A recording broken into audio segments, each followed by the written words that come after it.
We've got Flora and Lemon Kong. How's it going, guys? Hey there. Hi, hi.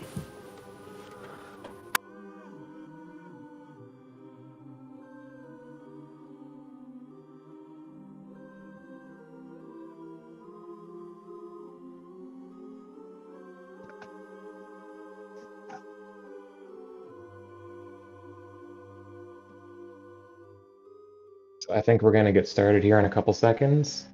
We've got a pretty good turnout for the race today. We've got Herediman, who's the glitchless world record holder, Ben Stevenson, Skittens, who has been recently climbing his way up the 90% leaderboard, and Olivia has also joined. She's one of our newer runners. So I'm excited for our race today. Yeah, it's going to be really interesting. And Skins has been definitely climbing those boards fast, so who knows what he may pull off today. I'm excited. Skittens is my pick for the next person to dethrone Zahir.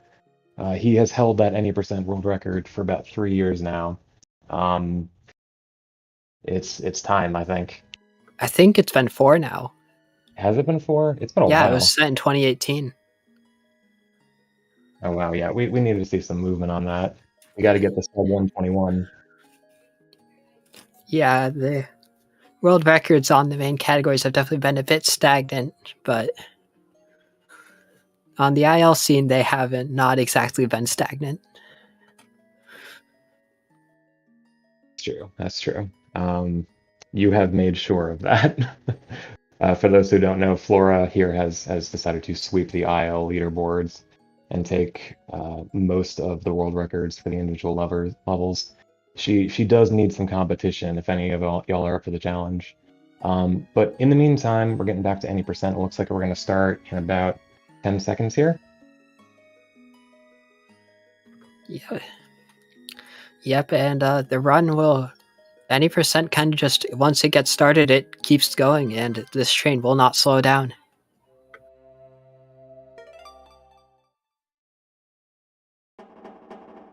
That it will not. Um,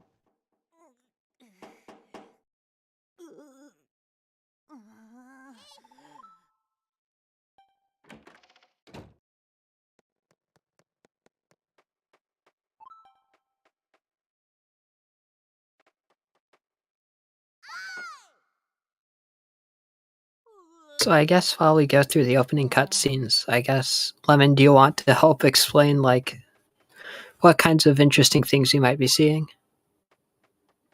yeah, yeah. So our run is going to start out mostly the same as normal, up until we get the package sword from the blacksmith, and then you're going to see our runners do a trick called Power Glove Skip.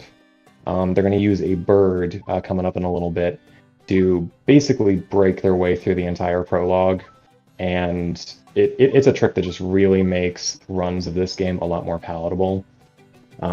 We skip, well, you know from your glitchless runs where you don't get to do it. Just a ton of cutscenes, talking to Zelda, talking to Reve, talking to Zahazrala. We don't do any of that. The first, I guess, sort of interesting thing to watch out for is once they get into the Moldorm Cave, climbing up Death Mountain, our runners are all going to be trying their darndest to get 10 rubies by throwing pots at the Moldorms inside while they run up the trail. If any of our runners get lucky, they're going to be rewarded with some time saves, but if they don't quite get the 10, they're going to take maybe what would you say, like 10, 15 seconds of time loss? Depends how unlucky that cave is. That is true. Red rubies are pretty hype if they do show up.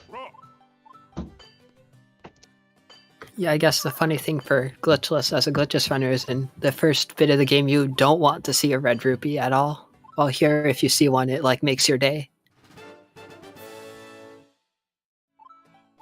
Oh yeah, you guys got the anti-luck going for you. So, okay, first trick, Skittens gets the bush jump. It's the sign of a good start.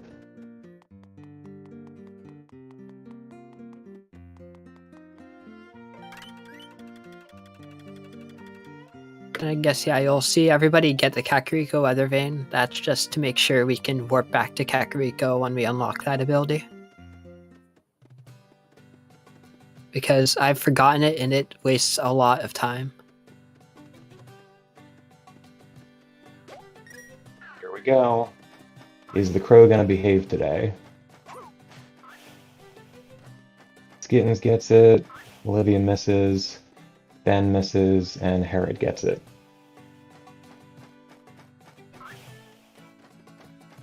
Blue Ruby for Skittens. Oh, Skittens with the good luck. Skin's probably wondering where this luck has been in all of his previous attempts.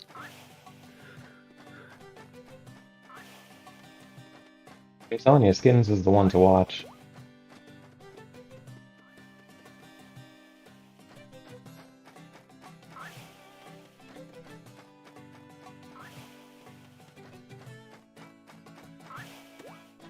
Alright, now our runners are going to intentionally take damage from the all these enemies here. I can't remember their name. The ones that are hated from A Link to the Past. And they're planning to take a death. This is the only death that we take in any percent. The only death we can take, because A Link Between Worlds is not a forgiving speedrun because of the rental system this game uses, which you can see the shop over on Skitten's screen. If our runners die, they will lose all of their items, which is basically a run killer.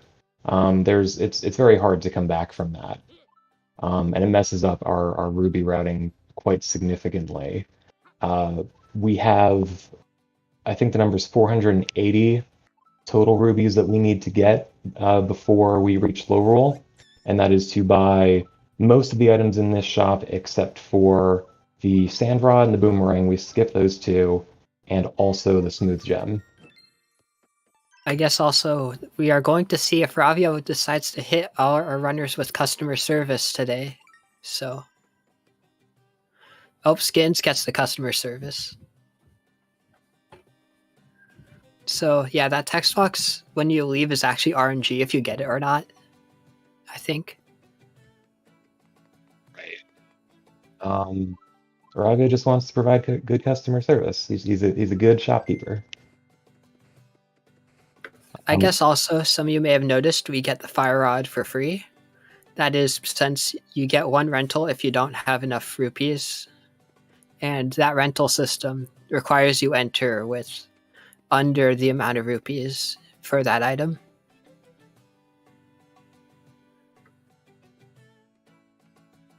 Our runners also pick up the bow with those 10 rubies they picked up earlier. That's what they were grinding for. They can get the bow later, but you'll see why they are opting to get it now in a little bit.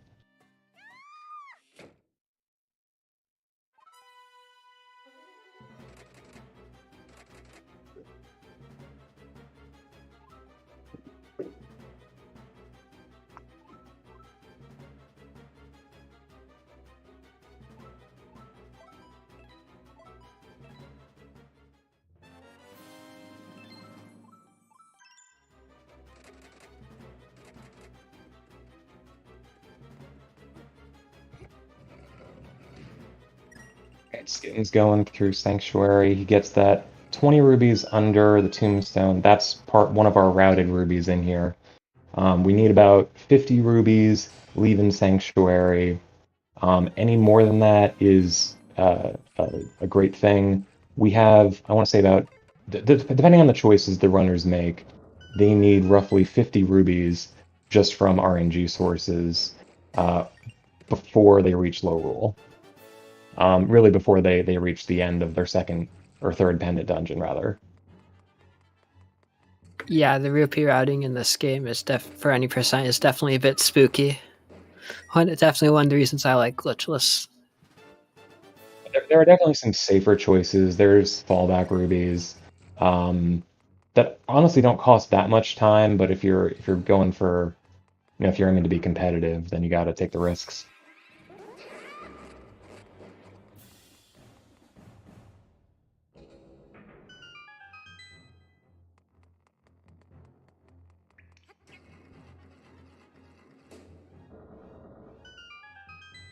Alright, Skitten successfully avoids pulling the snake lever.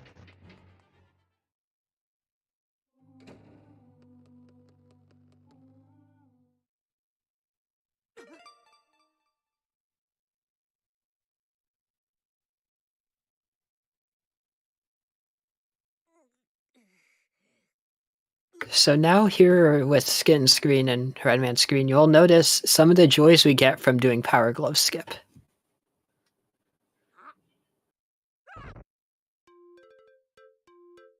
Just a perfectly normal scene playing out as it normally would.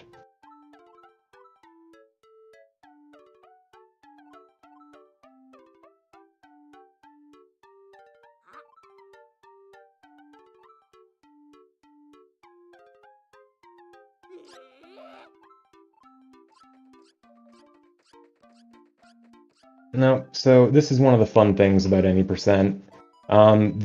That trick we mentioned earlier, the Power Glove skip to reach Death Mountain at the beginning of the game, that really messes up the entire flow that this game has in the prologue. And we are, as a consequence of that, we now permanently have two Ravios in this shop. One of them, you'll notice, is blocking the bow, and that's why we can't. We can get it now, but it's very awkward too, and that is why we picked that up earlier.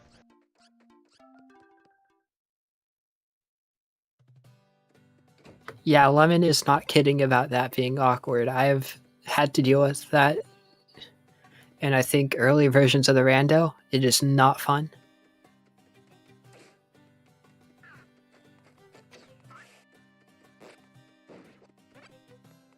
I guess we should also mention really quickly, this game does have a stamina system for its items. Like, you don't pick up arrows, you don't pick up bombs, you just consume a set amount of stamina that regenerates. Because of those earlier glitches I mentioned, we do not see the stamina bar. It would normally be in the lower left part of the screen, but it's still there, it's still functioning, but you won't be able to see it. And you may be wondering why our runners are maybe pausing between item uses later, and that is the reason. So I guess since Lemon was talking, we noticed that, you might have noticed that Herediman and Skins got the 5 red rupees using a fire rod boost. And part of the reason you pause is to be able to cancel the end lag of that item so you can actually go get boosted by that fire rod. And that fire rod boost saves quite a few seconds. Yeah, that's a relatively recent addition to the run. It's not a new trick, but we just recently figured out that it's faster when we actually should be using it.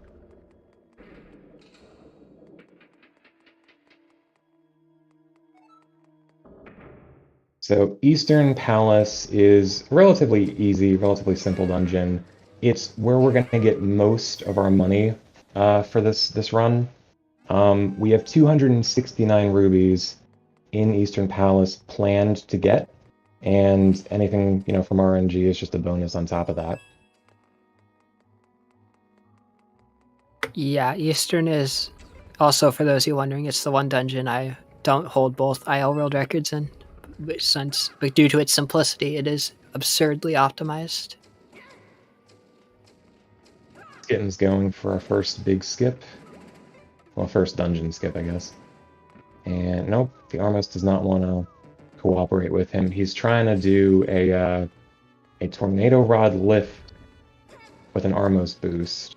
Or I don't know what you call it. I just call it an Armos boost, I guess. There we go, he gets it. Now he's out of bounds and walks up, skips the boss key. And that basically skips 2 entire rooms on that floor. With one of those rooms being a auto-scroller. So, yeah. Feels nice to skip those when you can.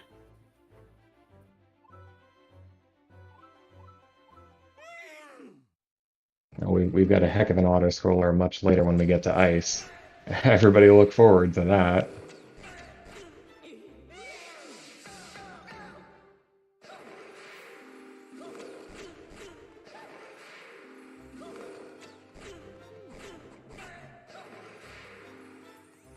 All right. And Yuga 1 goes down easy.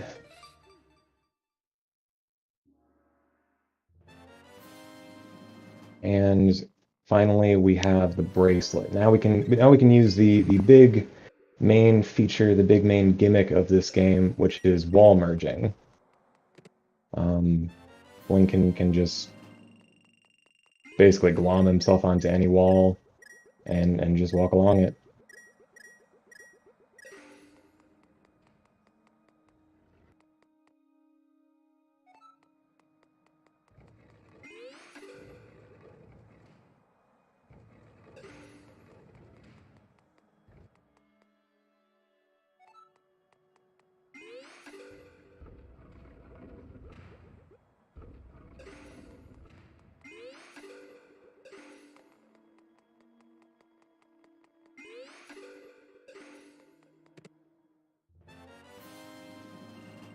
All right.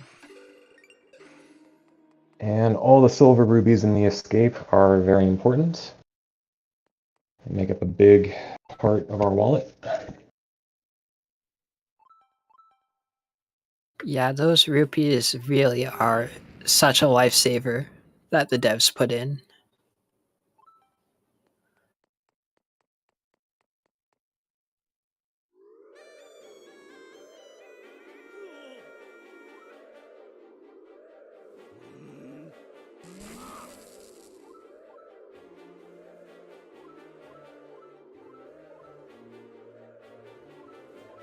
So I guess also because of Power Glove Skip, we're gonna see our runners kind of just magically get a pendant. Yeah, we definitely obtained that beforehand. Of course we did. Definitely nothing questionable going on here. Oh right, yeah. We don't get the smooth or sorry, the special charm. We Only actually to do get it. We just kind of get it later. yeah, you're right, you're right. So I also guess here we might see a divergence in our runners' routes, as it doesn't necessarily matter which dungeon you do first from here. Yeah, A Link Here it's Between just, Oh, go ahead. oh no, you can continue. I was gonna say, I always think of A Link Between Worlds as like the it's like a build your own speedrun kind of game. You have a lot of freedom with the order that you do with the dungeons in this game. Um, for the most part, it doesn't cost you more than a second or two. Sometimes it doesn't cost you anything, as long as you abide by just a handful of rules. Yeah, that is one of the things where there is. It's one of the nice things with this game. You can't exactly go wrong with your any percent route if you know what you're doing.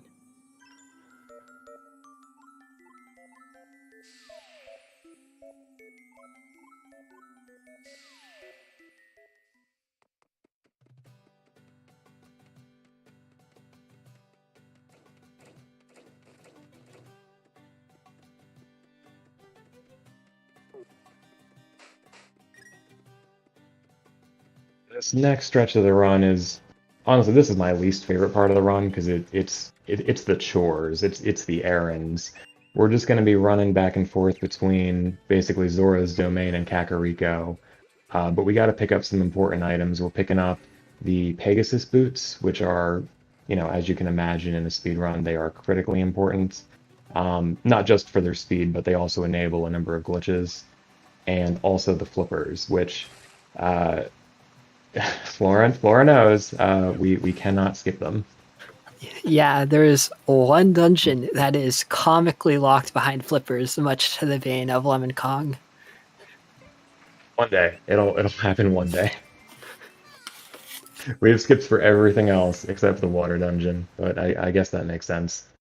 The dungeon that should require flippers.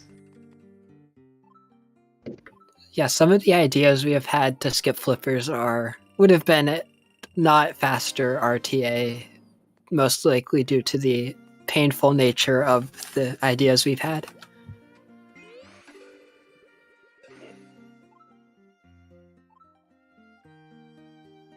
Skittens is getting the jump scare on the shady guy. Gonna get our booties. Yeah, and I think at this point we're actually going to see Skittens take a break from errands and go enter his second dungeon. Work on entering his second dungeon.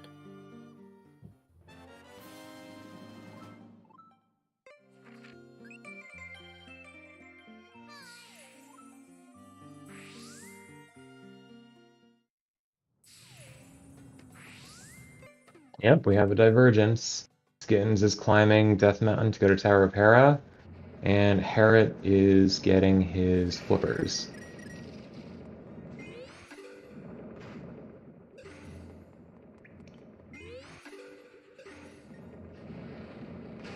And I guess soon we will be seeing one of the boot's core functionality, as their dashes have some interesting properties, to say the least.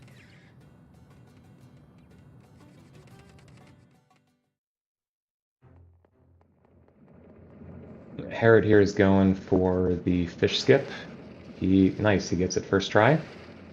It doesn't look like he's skipping much, but there's an invisible trigger there that he has walked around by climbing up on the left side there, and it ends up saving about 45 seconds of Orin making a very odd sound, let's just say. Yeah, that cutscene, I've watched it more times than I need to in glitchless. It may, after a point, you really don't want to reset runs for that reason. Then, yeah, Skins is entering Hera. This dungeon is really spicy due to a trick we will be seeing soon. Yeah, this is the first major pain point in runs, and it's why runners often choose to do Hera before Gales these days. There's a trick in the game called a bomb rod, which, as you may guess, is a combination of a bomb and the tornado rod. You'll see it here after he gets set up in a second. He's going to basically just ignore whatever the devs were trying to do with this dungeon and just tornado rod his way up it. First try, let's go. That is a frame perfect trick. 2 frames. Is it 2 frames? Yeah, it's I'm 2 not even sure. frames. It's very still a hard, pain to actually. do. And it's not the only one Skins will probably be doing is this thing too. Maybe the 10th floor one.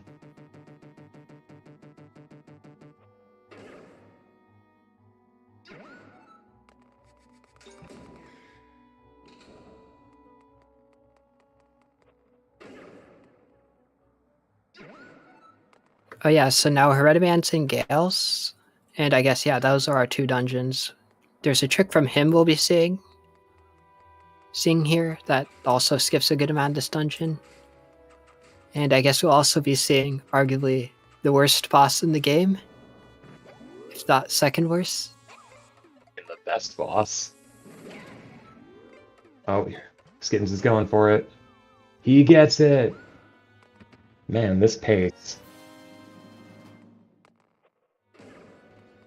Yeah, Skittens is probably not far off from his PB right now.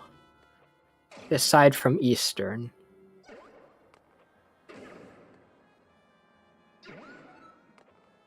I do not understand the people that go for 10th floor bomb rod. Y'all are crazy. It's, in my opinion, it's definitely the easier of the 2. Do you think so? Oh yeah. Especially if you do it in like the any percent setting. It's actually, in my opinion, harder in the 100% IL.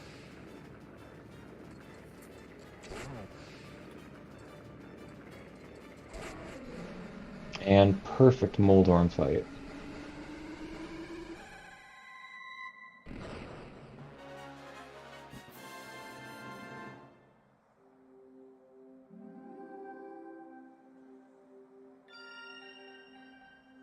So yeah, soon we'll be seeing Herediman do the fun trick of Gales. Oh yeah, this is the House of Gales skip, skip, skip. It's named as such because it skips the skip. Yeah, so Gales has had quite a history of skips that exist, and this is the skip that rules them all. It's that rare skip that is not only faster than the previous ones, but also easier.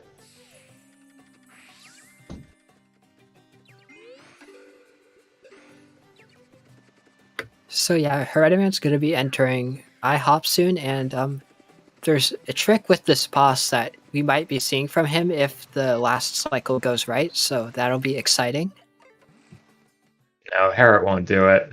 Harriet and I disagree on this. He doesn't think it's faster. I would be surprised if he went for it. Oh, it's faster. Yeah, it's faster, so. Yeah, I think it is. I don't know. It's a fun disagreement. It's one of those things that's difficult to test. But maybe you know better because you've been grinding ILs recently. Yeah, doing that skip is probably the only reason I have tied the Gales world record, because my current run does new strats but is worse execution wise. Well, the other world record is better in execution, just does older strats. At least that's how I view it. They're both still good runs. That's fair. What Herod is doing here with these bombs is he's making it look easy, but this is actually very hard to set up. Each of these discs on Margot Mill has 5 hit points, so we figure the fastest way to do it is a sword spin for 2 and a well-timed bomb for 3, adds to 5, which is the best way we can do damage this early in the game. It is difficult to line that up. Whenever I do it, I just end up getting bonked around.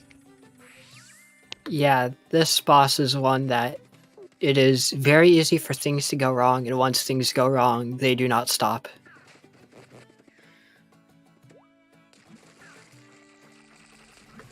And I guess the trick we're talking about, I believe Skittins will do, but I could see for race safety why he might not. He might attempt it. A lot of it just depends on where you finish the fight. Because if Margot Mill happens to be at the bottom of the arena, you might as well go for it, but if he's far away, then it's not worth it. I am actually now hoping Skittins goes for it so we can demonstrate it. Yeah, I know he goes for it in his normal attempts, which Skins has been getting on some ridiculous paces. Just a shame that this game is so unforgiving. Ben and Olivia having their pancake party with Margot Mill.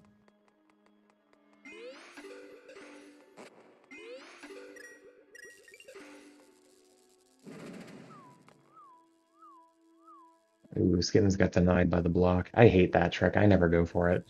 I hate that too. I don't go for it in glitchless either. I do the much safer alternative.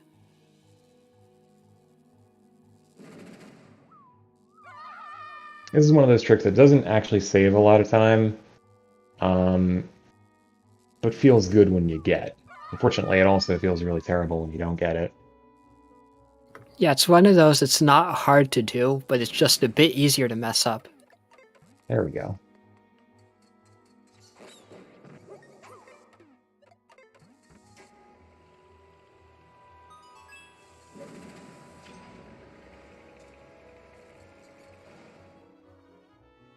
Alright, we're going to see Harriet go over his bomb rods here in a second. Hopefully he gets some good luck. Or I shouldn't say luck. It is skill-based. It sure feels like luck sometimes. Can confirm as somebody who has spent way too much time in Hera.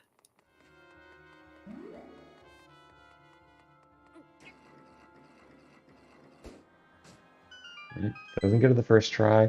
If he gets it on 2, that's not terrible. But if it's more than 2, it becomes painful. Yeah, so here's where we see not being able to see our stamina becomes quite a bit of a pain. These doing a frustration dance because he needs to wait for his stamina to get back up. You need enough to do a bomb and a tornado rod back to back. And then you need to be able to do more tornado rods, which tornado rod is really stamina hungry.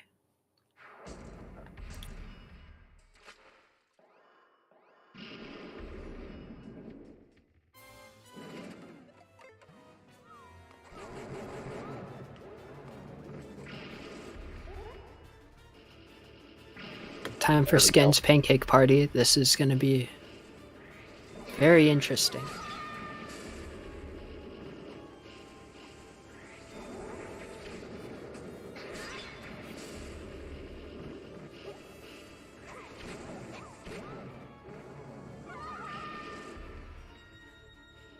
Olivia going for the bomb rod herself. And there she goes. She gets it.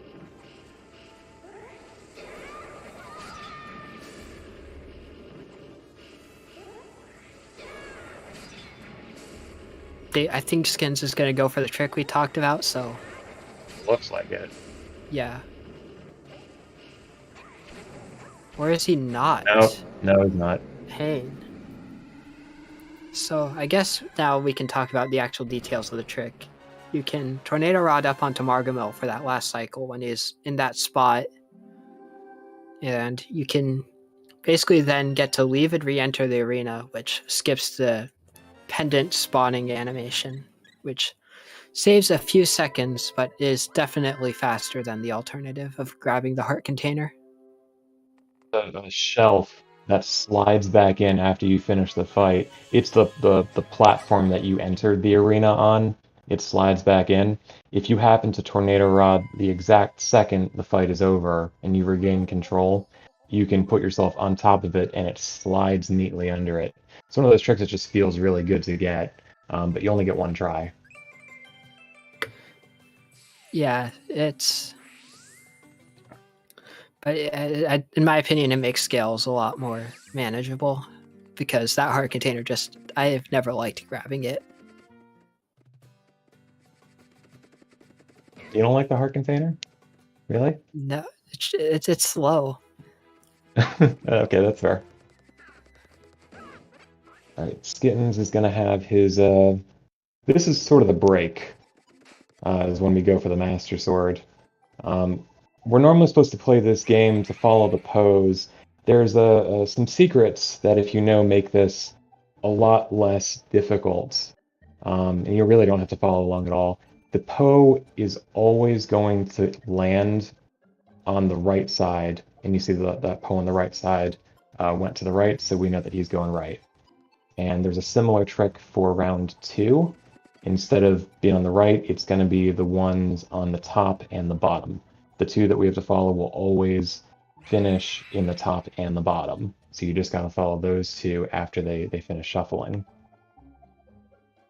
Yeah, and this area has always been one of my least favorite to move in because it just feels like the devs made it in just a way where dashing is just inconvenient.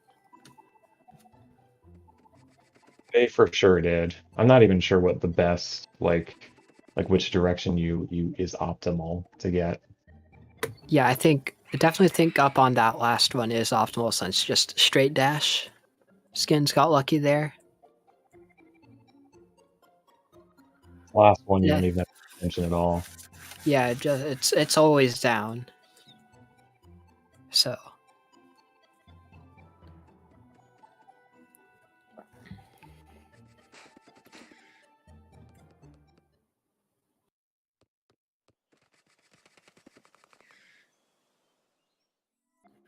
then I guess the break doesn't necessarily end with Master Sword. We get to do everybody's favorite thing and watch more cutscenes. Except we will see the effects of Power Glove skip on more cutscenes, which is quite beautiful in my eyes.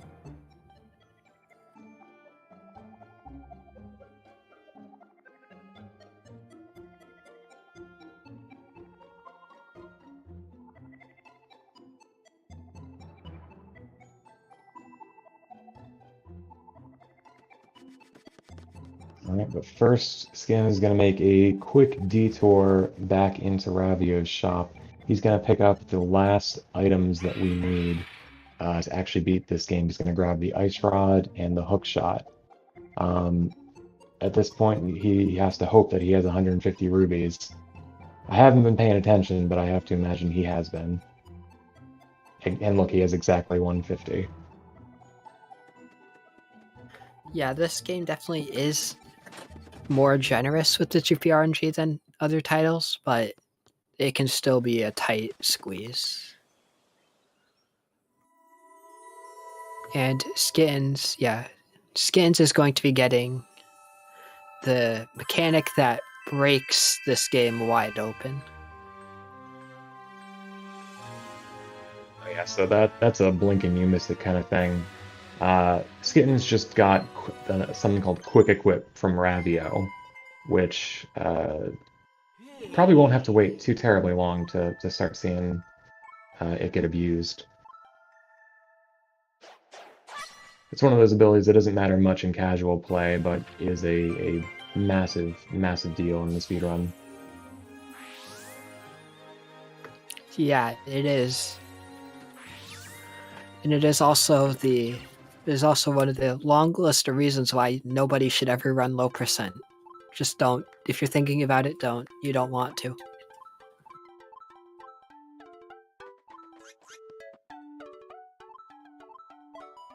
And here we see a completely normal interior of Hyrule Castle.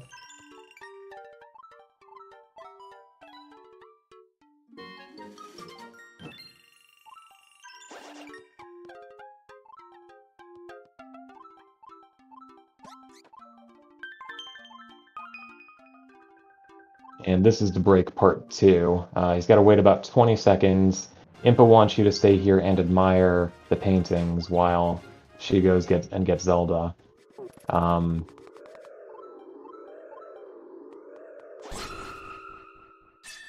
the break is over.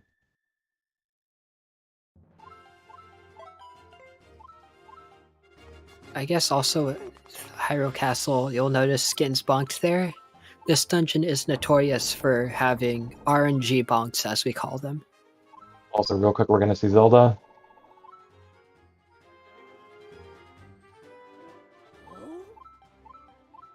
In a second.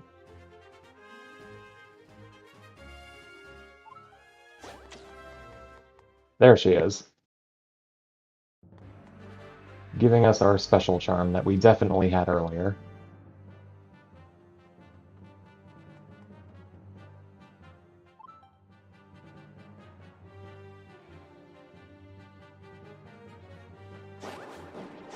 Poor Ben not having the 150, and this is why you want to have that 150, is doing all that is not fun.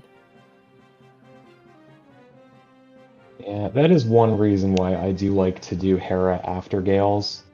Of course, now Skeetons gets a red when it doesn't matter. Is there's that emergency 20 rubies on the back wall on the top floor of Hera. That is just nice to know is there if you need it. I did not know that was a thing. Oh yeah, right where the big chest is with the key. If you merge onto the wall that you can't see because the camera's facing that way, there's 5 blue rubies.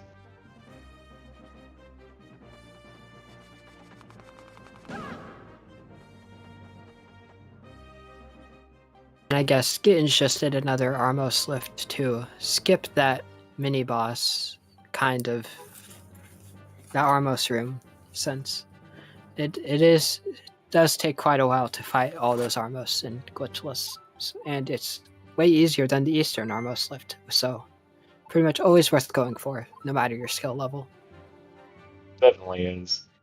Hyrule Castle in this game is basically just a straight gauntlet, much like it is in A Link to the Past. You're just running through 7 or 8 rooms back to back, and that just lets you skip one pretty much entirely. Yeah, I'm not sure if we'll see it I guess we'll see it from our runners. We'll see who gets unlucky with the RNG bonks of this game. It is really a sight to see. They make no sense. They just show up whenever they want to. But not for Skittens. At least so far. And he plays it safe and doesn't go for the diagonal on that one.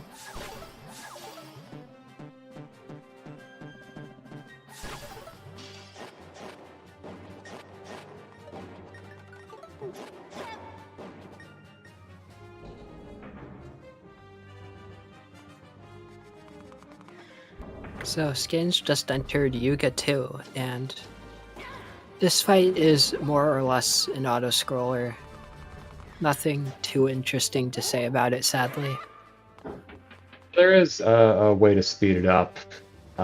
Normal hits would require 5 cycles, but you can 4 cycle it if you use sword spins for the 3rd and the 4th cycle. They're not too hard to get off, but he can sometimes be uncooperative. Yeah, whether you are able to do that reliably is sadly RNG. Not going for them.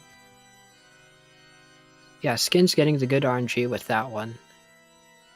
Oh no, I misremembered. That's right. You only need a sword spin on one of them. So yeah, he did get it. He got the 4th cycle.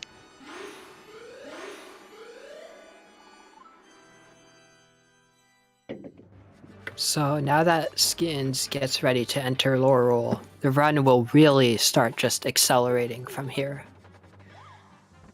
Yeah, in many ways, this is where the run starts.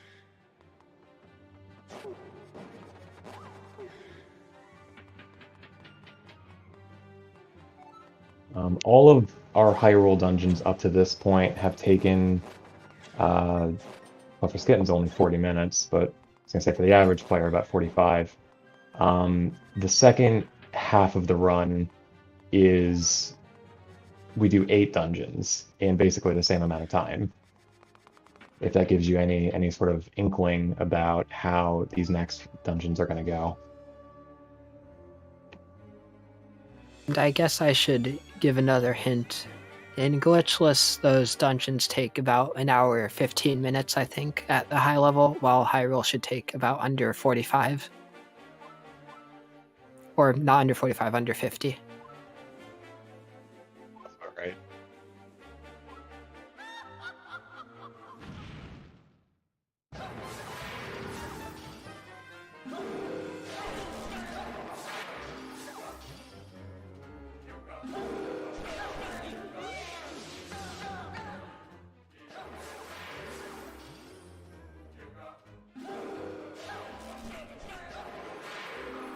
I'm curious to see if slightly before this run started, I actually pitched a brand new strat for the NA% run that I probably shouldn't have done because I probably have pressured some people to try using it. We're gonna find out if Skittens goes for it in just a second here.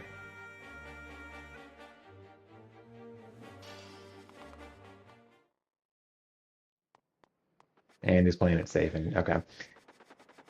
The new idea was to skip this weather vane and save a couple seconds, but he's not trying it quite yet. I haven't had the chance to see that, so I'll definitely need to give it a look. Real quick, Skittens is going into Swamp. Swamp is a blink it and you miss it type of dungeon. If done well, he's going to do a series of ice rod clips, which is a very, very powerful form of clipping in this game that the ice rod lets you do if you are near a body of water that's directly next to a wall. It lets you clip straight through geometry, even if you're not at a weak spot. Yeah. Skin's getting the unlucky bug RNG, and this dungeon is one of his strongest, where he actually previously held the IL world record here before I took it. Gets that first clip without too much too much pain. Now we are already in a room that's basically at the end of the dungeon, but we're going to break it even further than that.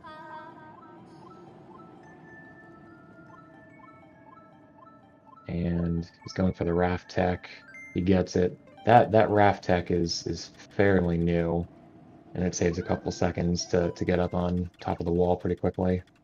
Now, this right here is tough, what he's doing.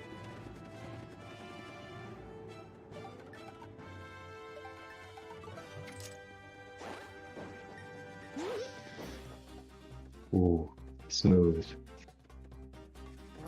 I guess I should also mention with Splash Strat, if you mess it up and get pushed back into that room, you lose a stupid amount of time. Like, that is minutes at least. It's a lot. There's some disagreement, but I would argue that's the hardest trick in the game. Just given the precision of it. And it actually, if you do it wrong enough, you can actually soft lock yourself and get Link stuck in a never-ending animation trying to climb the spiral staircase, but never actually getting anywhere. It doesn't happen that often, but it is very sad to see when it does happen. Yeah, I would agree that's the hardest any percent trick. There are definitely harder tricks that exist, just none that are actually useful in speedruns. Oh, for sure. See, Harriet and Olivia going for the clip now. Olivia gets it.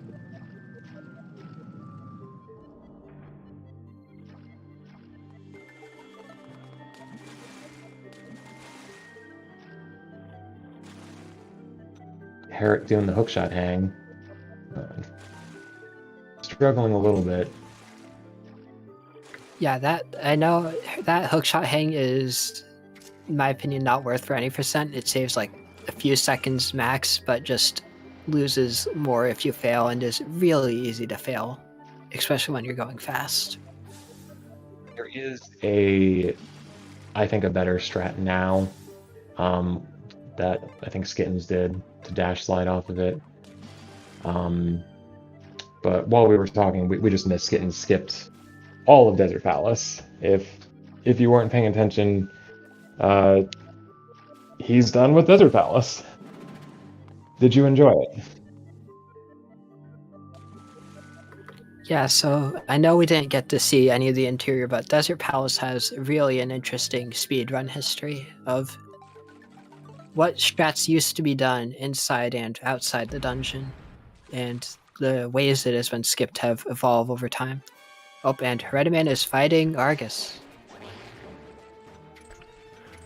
Luckily one of the easier bosses in the game, but never a good feeling.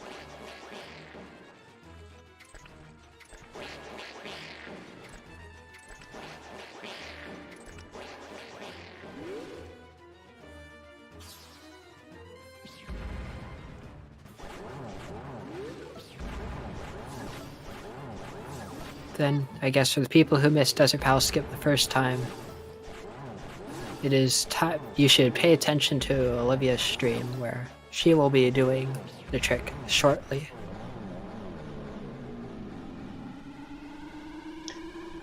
Skittens is entering Skull Woods. I think we have our gambling incentive coming up. Or what do you call it? Yeah, the...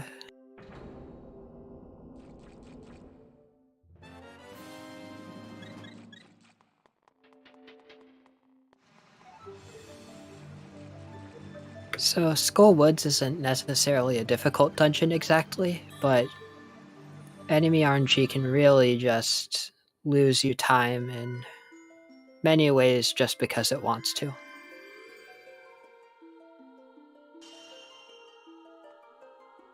Yeah, one of... Language Worlds doesn't really have that much RNG in it, outside of like Ruby drops, and what we call the party room here in Skull Woods, which is a very well-named room. You will see why. Depending on how the enemies spawn, can prevent us from quickly finishing the room, or getting stuck there and having to basically just wait, which is no fun.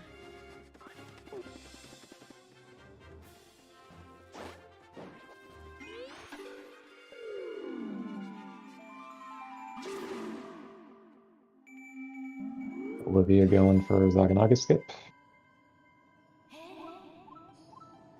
Nice.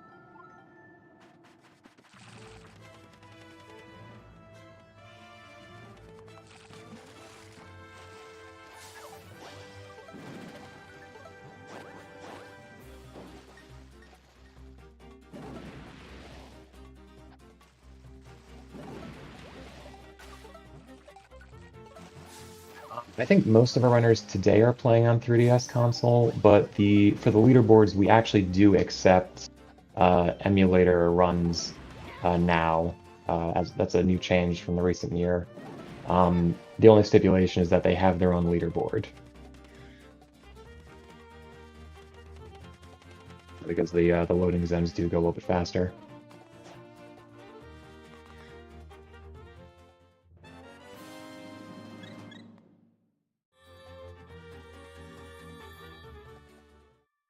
Olivia's on Citra, okay.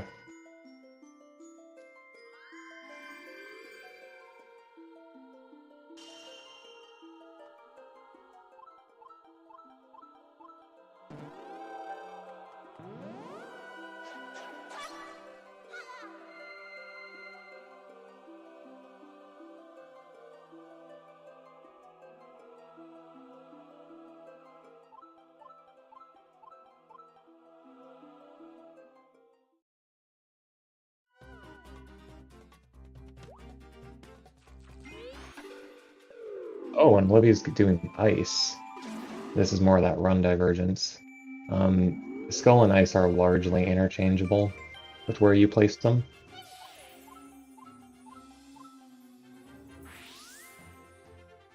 Ice can be nice to do earlier because you end up getting an extra heart container. Just to have earlier in the run.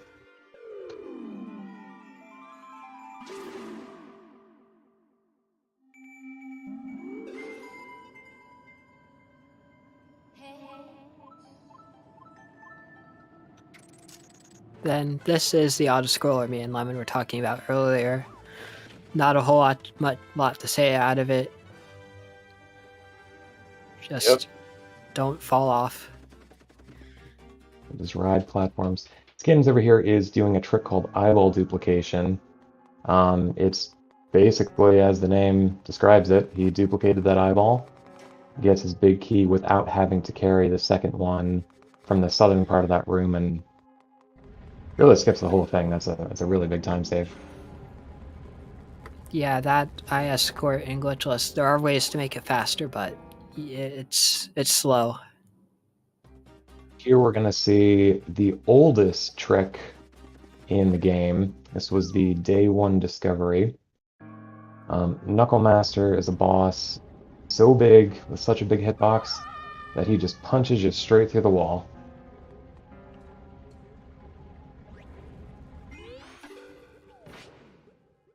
Yeah, that fight is one of the slower in the game, so being able to skip that saves a ton of time.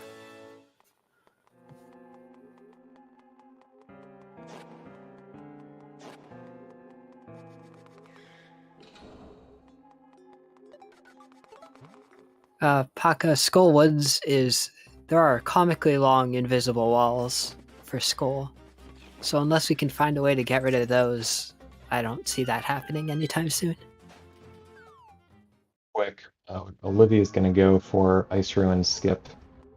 This is one of those skips that very, very thankfully lets us skip a very long and very complicated dungeon. And the trick is not too difficult to do once you learn it.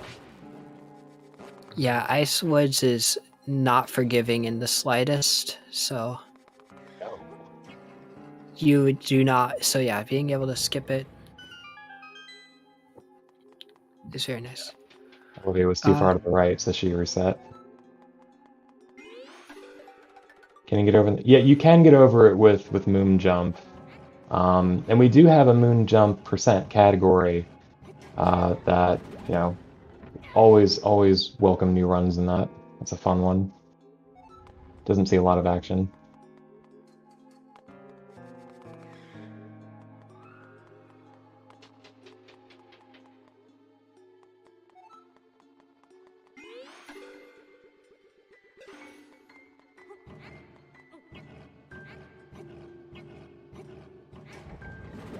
So what they're trying to do with the Ice Ruin skip here is they're trying to get themselves out of bounds, and Ice Ruins is like a reverse Tower of Hera. Instead of going up, you're going down. So she's basically trying to just drop from basically B1 straight down to B6. Oh, she was too far right. Yeah, the ice ruin is 100% IL. You'll see me just going all over the place in just like a completely uncoordinated way, but it works somehow, and it is a beautiful run to watch, in my opinion. I think it might be a short enough run that it gets turned into a YouTube short. It is over very fast.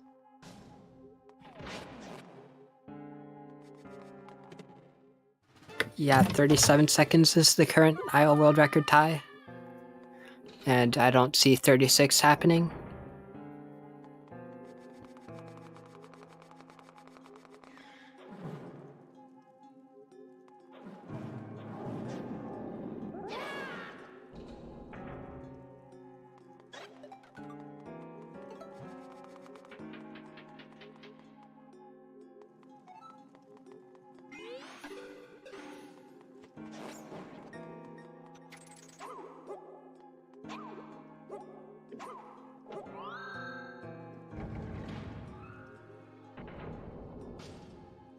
Right, Olivia gets it, drops straight down to the boss room, and the boss hasn't spawned, but it does have a hitbox in the middle that you can just fire rod.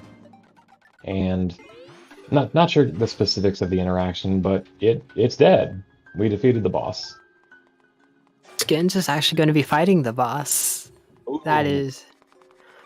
Luckily, with quick equip cancel, this fight is so much easier. But I'm not sure if Skins is experienced with that in the way that Yeah. like a glitchless runner might be.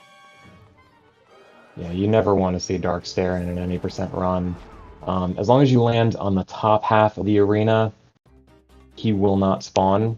But if you land anywhere below that, the game thinks you've entered it normally and punishes you by making you actually fight him.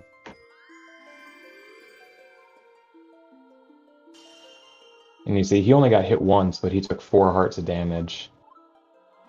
This fight is pretty tough with only green mail.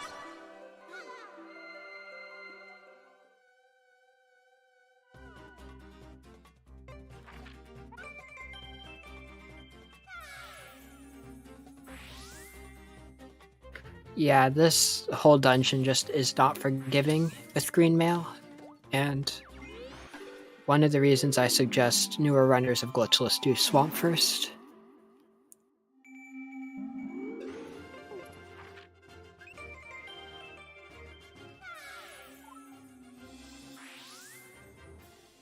Oh, did Ben... Yeah, it looks like Ben did his clip wrong and he fell down to B5. Yeah, that is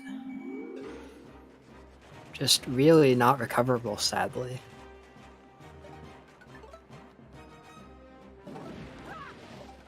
Skins with a pretty solid fight there for...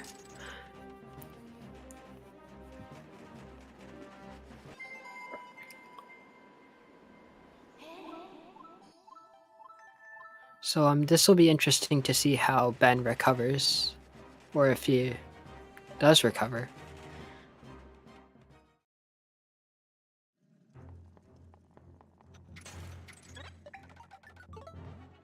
Yeah, he needs money to buy all of his items back. I don't know if he has a set of backup rubies in mind. I mean, all he would need is Fire Rod since there's a Gold Rupee and Ice. He needs the hook shot too. Oh no, he Oh, does. yeah. If Did he he get the Weather actually did, Vane? maybe. I'm guessing he probably didn't. Luckily, Laurel is a pretty good place to get rupees. But That's yeah, true. A lot of overworld enemies in lower world will drop 20s and even 50s pretty often.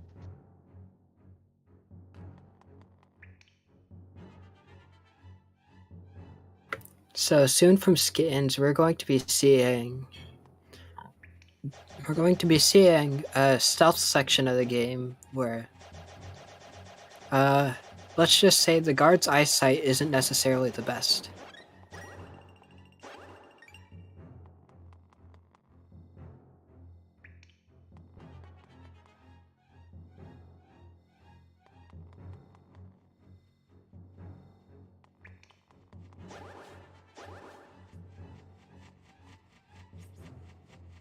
Why does the Ice Ruins boss die instantly?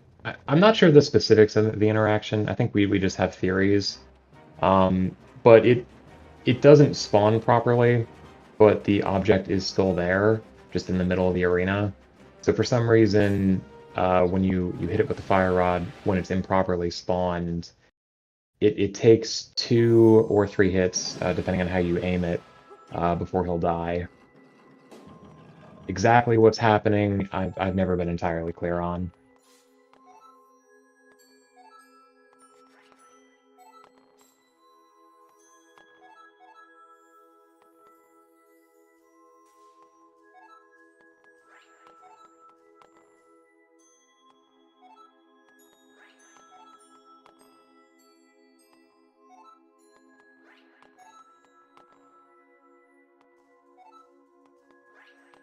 I think Ben's going for the gold ruby in the bomb cave. I want to say this is the only gold ruby in Hyrule.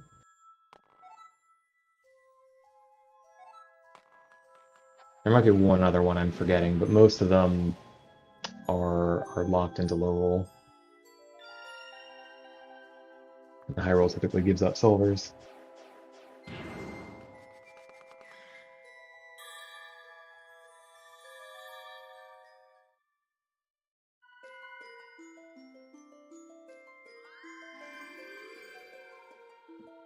Skins is in Dark Palace. Dark is the one dungeon that we really don't have much in the way of skips for.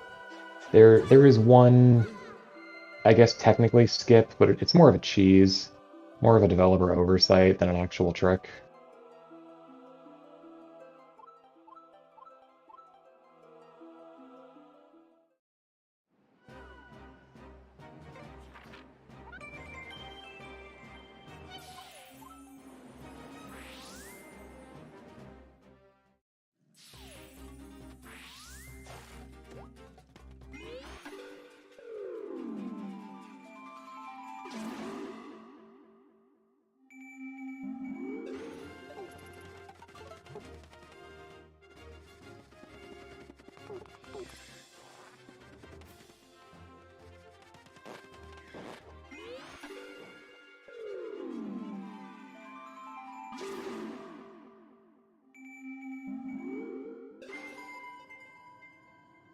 Ben is getting his equipment back.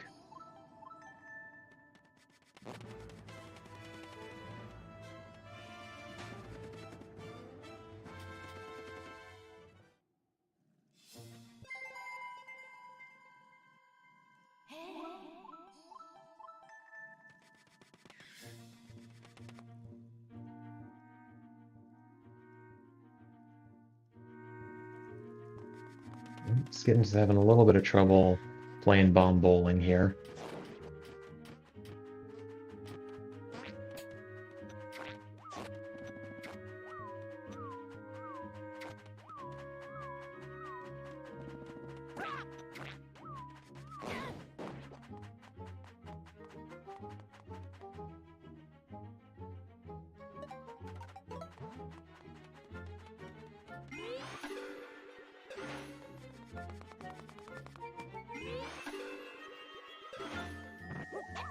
Now, by placing those bombs where he did, he's going to speed up the first phase just tremendously.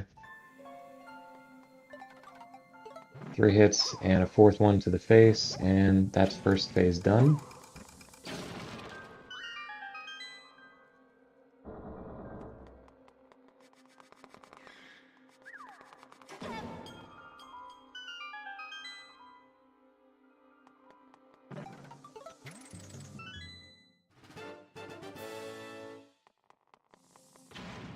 Fun fact, if you dash diagonally in this boss room, Gemasaur cannot hit you while he's running around all dark and scary-like.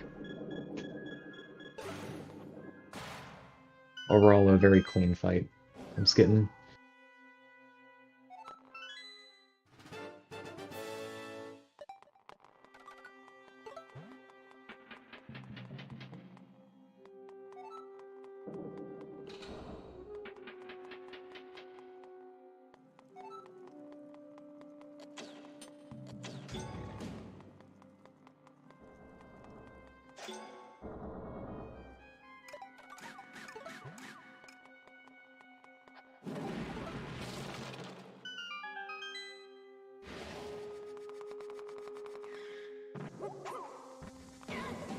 Olivia is trying to set up her Dark Maze skip here. She needs this, gosh, I can never remember the name of these enemies, but she needs them to cooperate and get kind of in the corner between this rail and the tree. And she doesn't get that many tries because, as you can see, these things hit like a truck.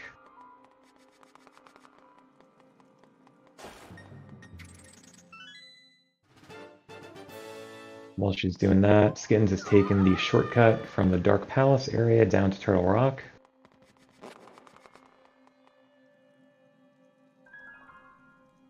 You're not supposed to be able to go between those areas without first going back to Hyrule, but you know, we're speedrunners. We make up our own paths, our own rules.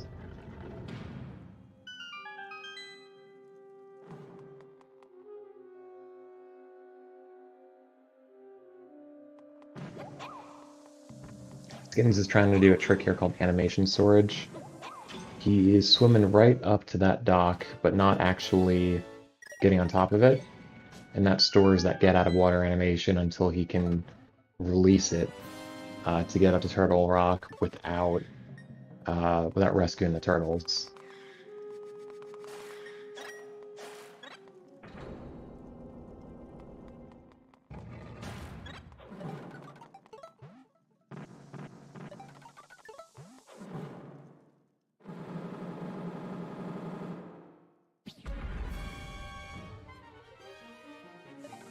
Snapdragon, thank you, Grizz.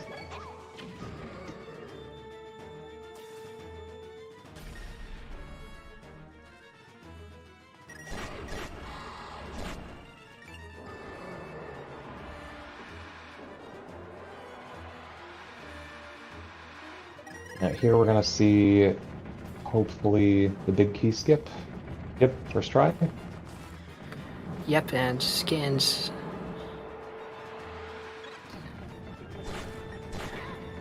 is going to be facing a very interesting boss here.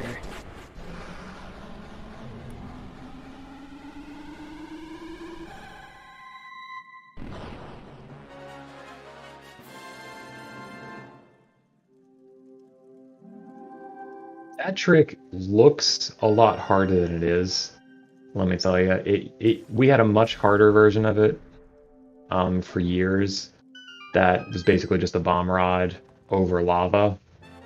That was a nightmare and really just ended a lot of runs miserably.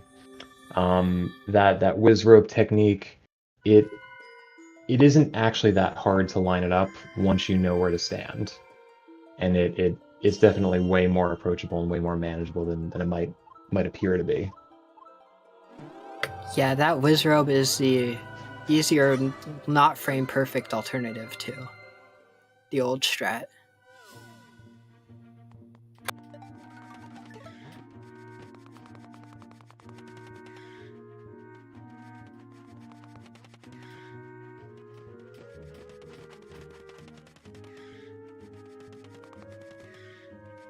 very clean Grenix.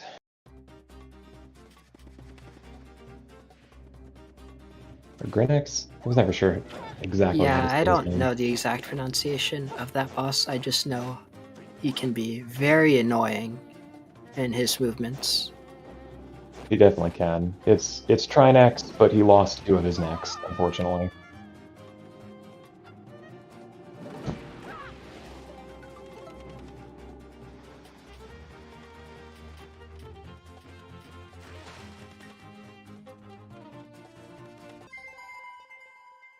So yeah, Skins just has the last and longest dungeon remaining.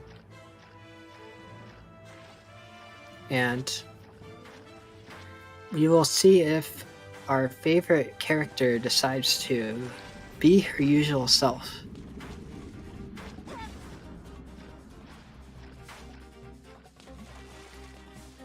Now, for those who are familiar with the vanilla game, normally the Thieves' Hideout is supposed to be... It normally cannot be the last dungeon you do, because you need to defeat it to get the Sand Rod to be able to go into Desert Palace. Now, if you remember, we skipped all the way over Desert Palace without ever going inside, without ever using a Sand Rod, without ever any of that.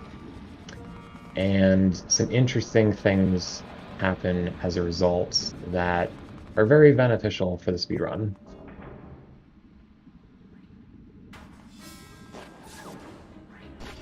So also from Skins, we're going to be seeing an interesting trick with the statues that'll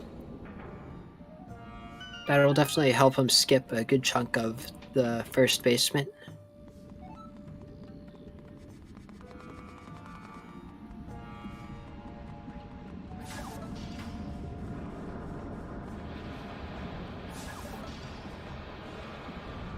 Barrett's afraid of the triple bite.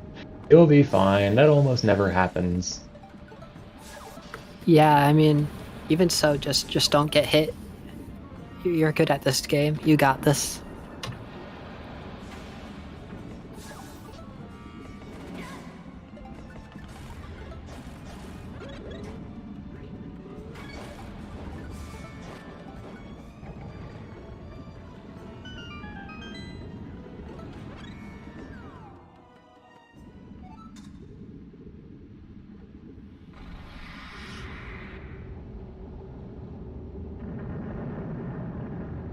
And Skins moving the statues to some very specific positions.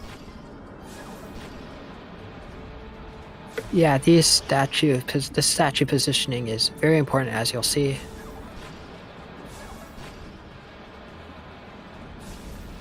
So he has flipped through the floor. He's now walking on the ceiling of basement 2. Navigating out of bounds in this dungeon is very dangerous if you do not know what you're doing. Yeah, the out of bounds can be very finicky. And it's one of those things when it goes wrong, you just lose so much time, unfortunately. Nice, Skins kills the Igors in 2 cycles. That's tough to do. About 10 seconds. So now every runner's favorite part of the run will begin here, as Skins frees Thief Girl, our favorite girl in this game.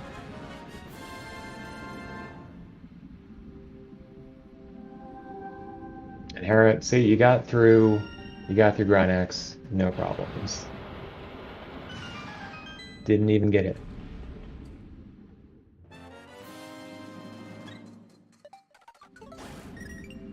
So I guess on Skin Screen we'll notice we begin the escort mission. And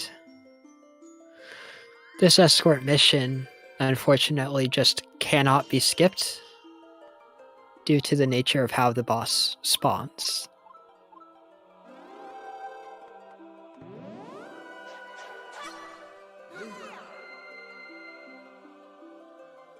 Yeah, this dungeon is very interesting from a glitch hunting perspective, because we can completely destroy it, and basically get anywhere way ahead of time.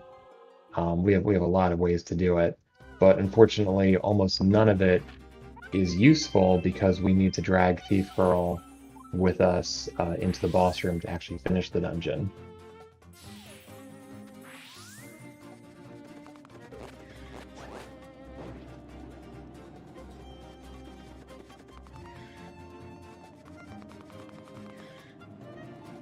In a second here, we will see he's gonna walk around the trigger, hopefully, and skip some of the Zazacs from spawning until he is safely away from them.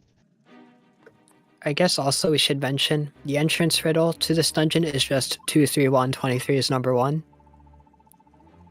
Oh yeah, just nice Ocarina of Time throwback.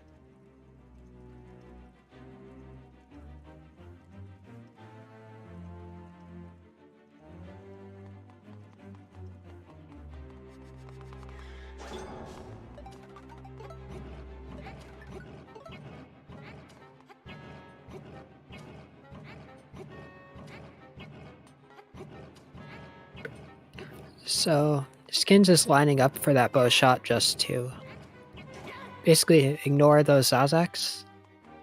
Then here he's gonna do the same, where that looks harder than it is, but once you get it down, they're really not a problem. Yeah, basically every action in this escape is pretty much scripted at this point.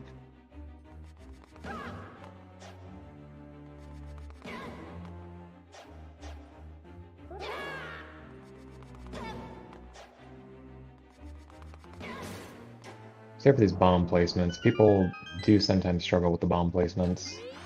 Yeah, when that goes well, the first bomb knocks the Zazac directly into the second bomb for 6 damage, and then you finish him off with 2 more slashes. It doesn't always work. But yeah, those slashes just aren't. Yeah, bomb placement is weird. This game, it's funky. Then I guess Skins doing a tornado rod to skip merging there. Then he's going to be fighting his last boss, Styleblind.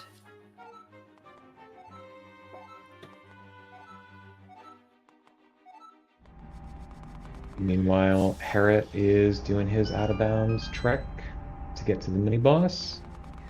Olivia is facing off against Skrenix. I guess we should also mention the Thieves mini-boss. There is a way to skip it. However, it is not race safe in the slightest.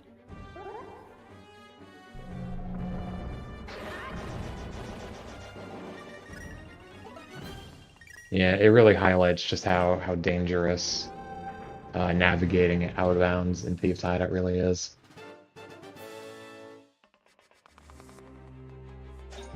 The hammer is super effective against Stallblind, by the way. His second and third phases. It does double damage just on its own, but if you don't cancel the animation and you let it run all the way through, for some reason it actually will hit twice on top of that. So if you're doing the math there, that's four hammer strikes in a single hit. Yeah, and you can imagine for the IL where we use Nice Hammer, how that kind of just compounds into a very fast boss fight.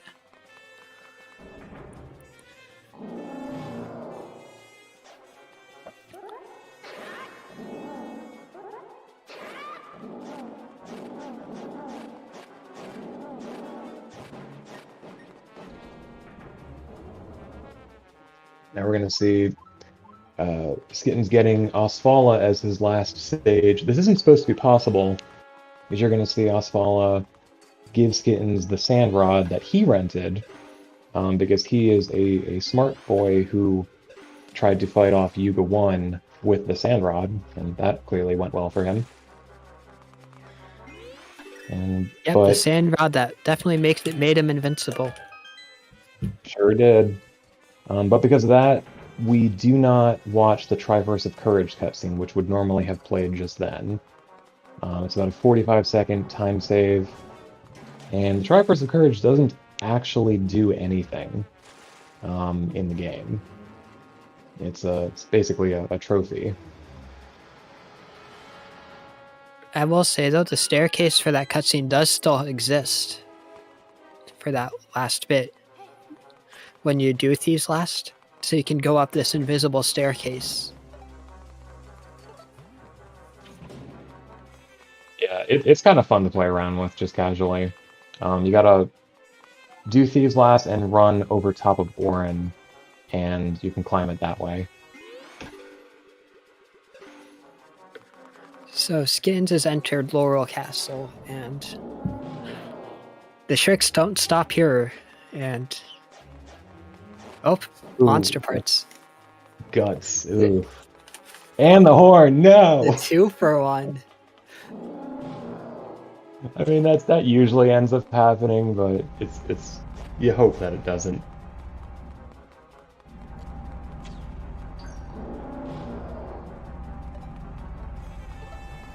So I guess this dungeon is also an instance where I have an easier and technically faster alternative to the old strat that we'll be seeing Skins do very shortly. Yeah, A Link Between Worlds is a Zelda game, and like all Zelda games, we have a trial skip. At least as far as the Zelda games that have trials. It can be a pain point for new runners. Skittins is doing what we call the alternate trial skip using the Big Bomb. It's a little bit riskier, but if he lines it up well, he's gonna do a hook shot, a slash, hook shot, and one more slash, and it will end up putting him on top of the south wall, as it does.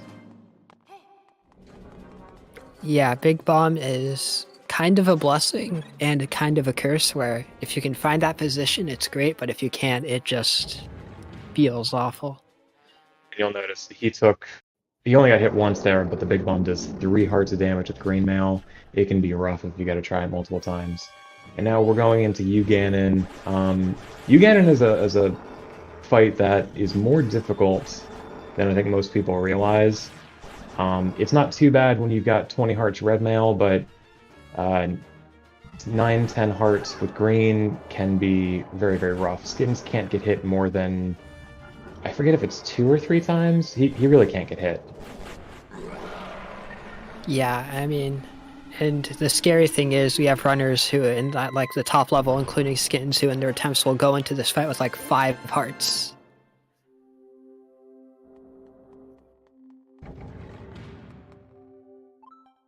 Now they have also practiced, the stuffing out of this fight. And if you know how Uganon works, if you know how to manipulate him, it's not too terrible, other than the Butterflies of Doom stage. Yeah, Uganon does give a lot of helpful indicators of what he's going to do. It's just knowing what those indicators are and how to read them. Also, this pace, Skins is in Uganon. We're in 121.18 right now. This is going to be a good time. Yeah, this is probably sub 125 pace, which is kind of nutty in a race. For sure. And first phase done.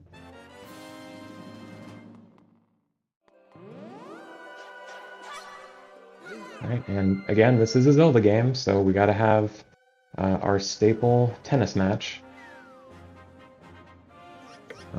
This tennis is much harder than most tennises in Zelda games. Flora, are we gonna tell them about fast tennis? Yeah, fast tennis, you can move towards those balls and hit them to make it go just a few seconds faster. It looks spooky, but in my opinion, it's really not that hard. But that might just be me.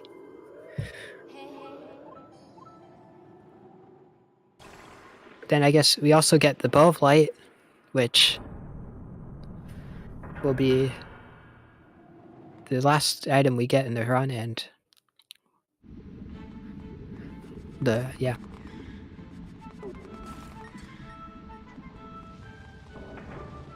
You were expecting Gem from Zelda. No, Grizz, this isn't the randomizer. Although, shoutouts to the randomizer. It's a lot of fun. And it does exist.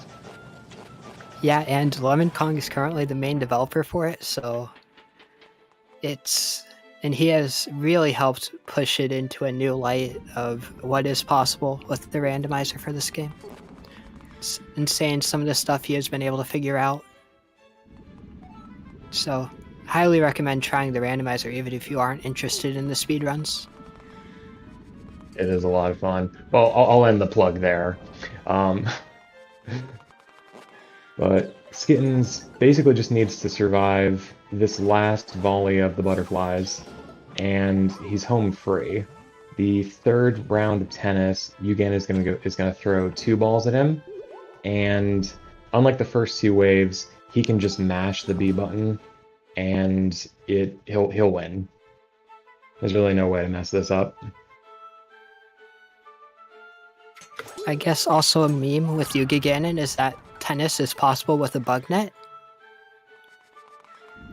For some reason. But it is. So do with that information what you will. It's tradition, isn't it? Oh no, you can't. Yeah, any sorts of damage will kill Yugen at that point, but hookshot, regular hookshot does not do damage.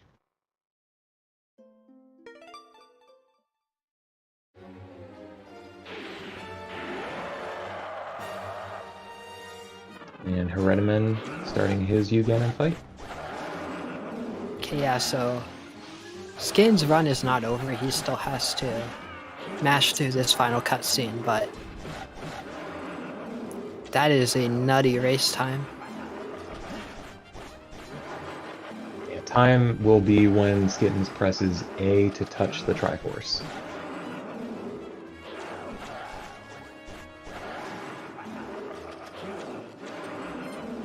And I think he's gonna just barely miss sub 125, but that is still a really, really excellent time for a race, and just in general. Yeah, that is near top 10, I think. Which, to just casually throw down in a race, it's pretty nutty. GG's to Skittens. Yeah, GG Skittens.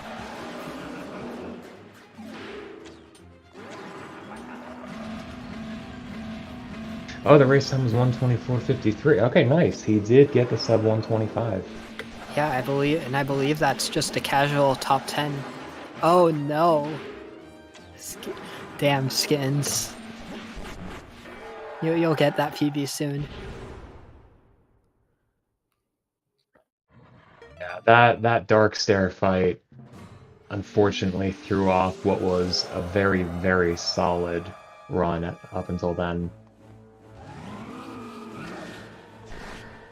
Yeah, sub 125 with Dark Stare is nothing to laugh at.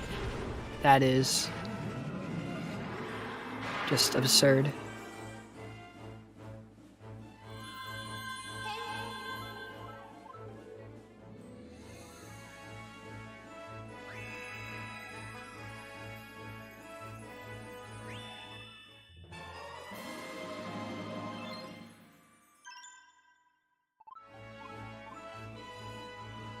And I guess Herediman's going to be finishing up soon, too, with the sub 130 pace, which is still very, very respectable. Anything sub 130 is a really excellent time.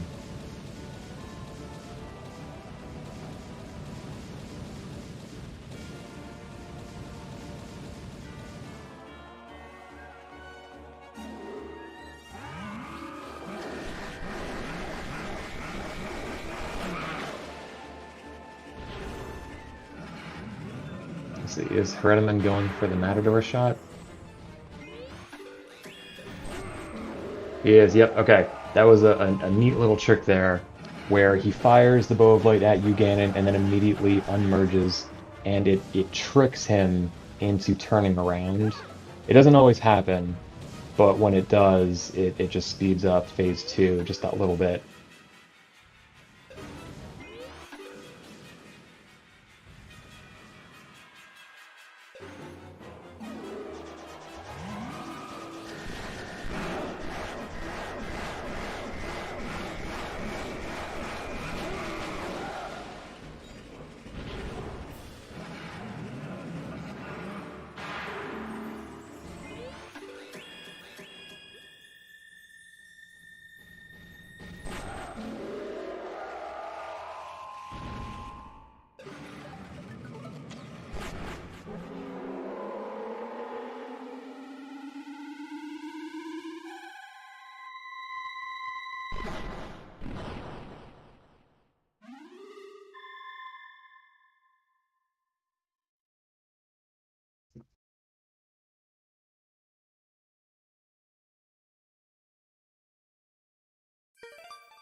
And Olivia gets trial skip. Very nice. Oh, is that position gonna... Okay. Very unfortunate thing about trial skip is that you can get the out of bounds boost and then mess it up walking into the loading zone. But she got it just fine. And GG's for Herediman, finishing the time of 1:28.56. Also a really, really excellent time.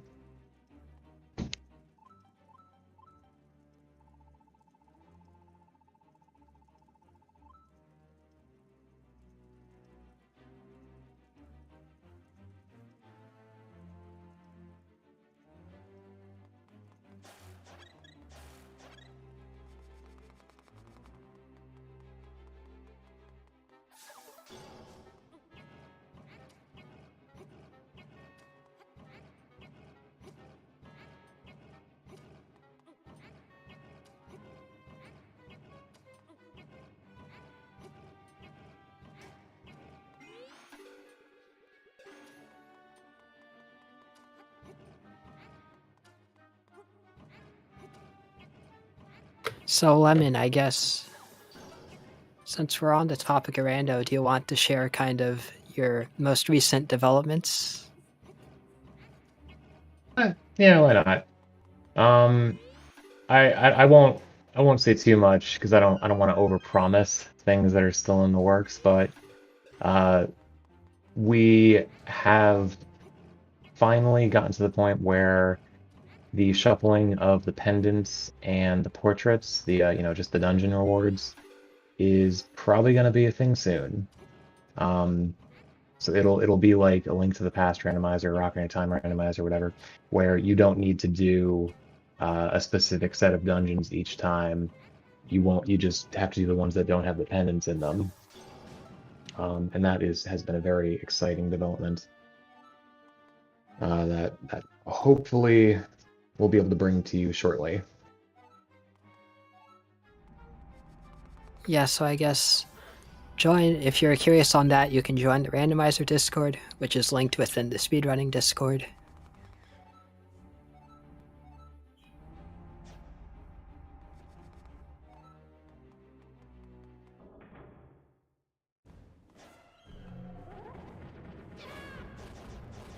Thank you, ADN, for the CSR Discord. That will have both links, so that's probably the better place to go.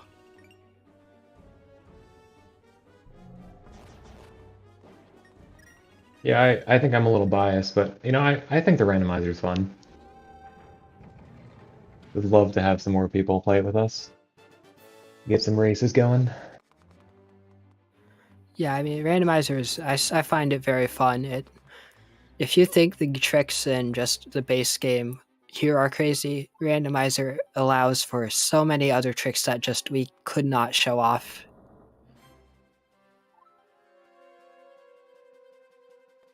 Yeah, it definitely raises the skill ceiling. Let's see, Olivia here is wrapping up her Uganon fight. She's only got 3 hearts, but she'll probably be okay. Yeah, with the fire bats, we didn't exactly mention it, but there is a safer strat you can do where you can just merge into the wall. That does allow for you to basically avoid most of the bats with only losing about a second, I believe. Yeah, it's really not much of a time loss, and if you're at all nervous, yeah, she's going for it, and I do not blame her. It is very much worth it to play it safe at this point.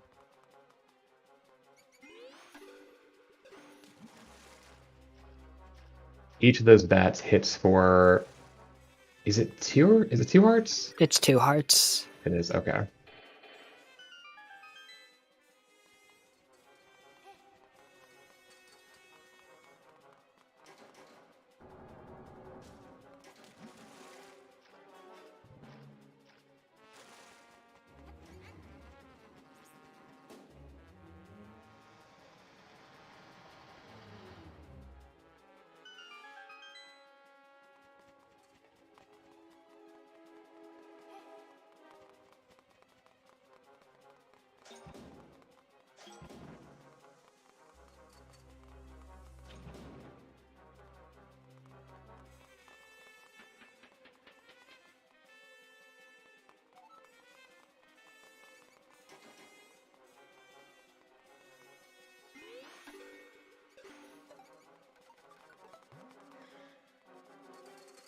And Olivia is going to be picking up her Doritos here in a second.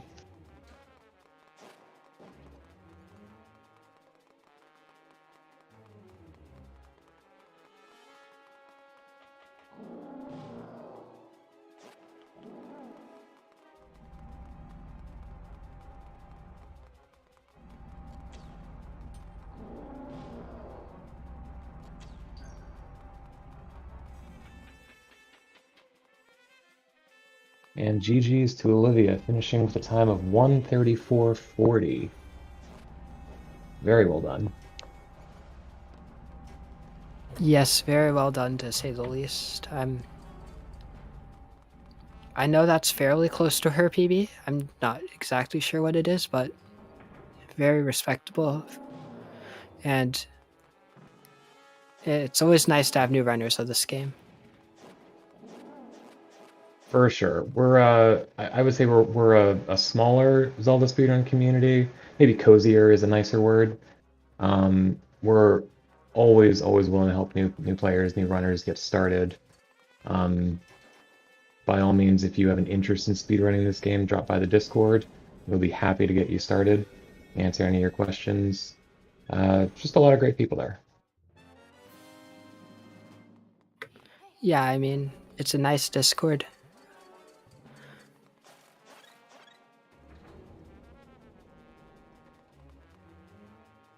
Hello. Hello, Herediman. Congrats on your performance. GG's, Rhett. Thank you. I don't know how my voice is gonna hold up, so if I have to mute for a sec, don't mind me. I'm kind of waiting for Skiddens. He's the actual winner for today, so it'd be nice to have him soon. He may have won, but your 128.58 is nothing to sneeze at. I'm very surprised that I got sub 130. That was not a comfy run at all.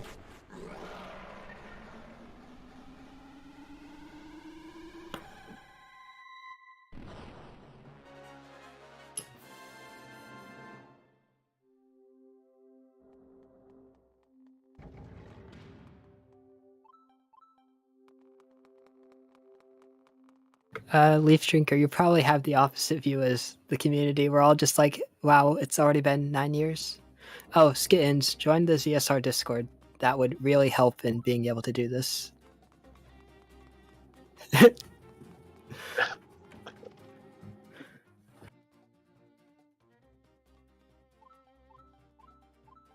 Only 9 years.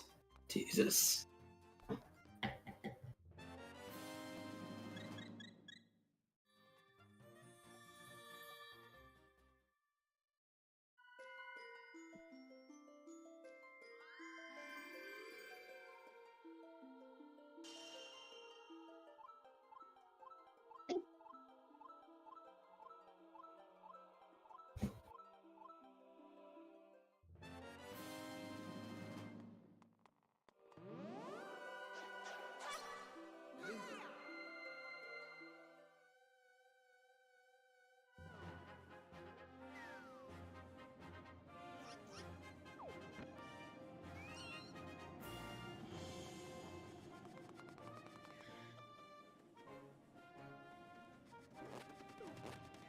All right, so we just have Ben left. Ben is about to start storming Lowrule Castle.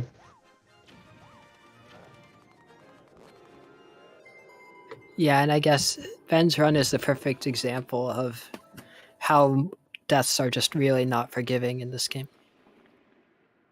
Hello? Hey, Skins. GG's. There he is. Hello, Skittins, the legend himself. Yes. I was so nervous when I started. I was very nervous. And I was shaky. If you were nervous, it did not come through in your gameplay. You had you got everything up until ice, pretty much. You got Hera first try. Gales. The blocking Gales gave you a little bit of trouble there, but other than that, you were very solid. Yeah, after Gales, I was not as nervous, which is good. I was still ahead somehow, but yeah, it was a nice run.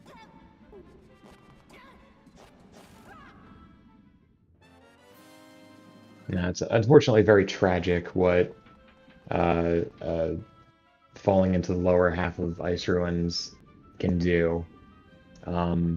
Kind of shakes you up. Flora, you were just talking about how deaths put you behind, and it's definitely a tough thing in this game. Um, Newer runners, we definitely recommend doing some safety saves in the more difficult areas, sort of keep that from happening. It is not something anybody ever wants to do, but deaths can just be very punishing otherwise. And it's a shame because otherwise I think Ben was playing pretty well.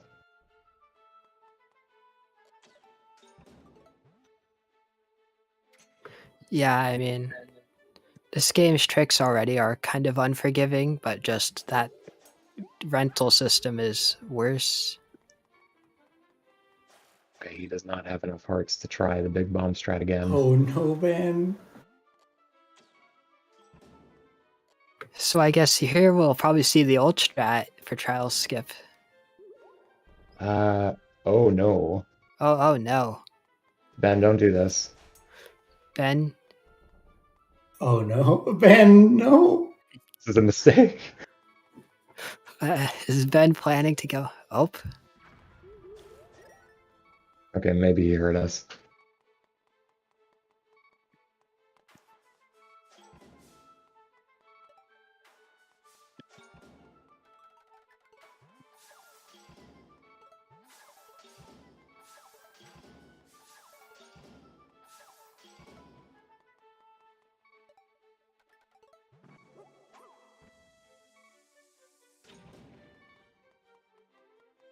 yeah, Ben, you've pretty much gone through all the hearts. So if you are listening, old trial skip time. Woo.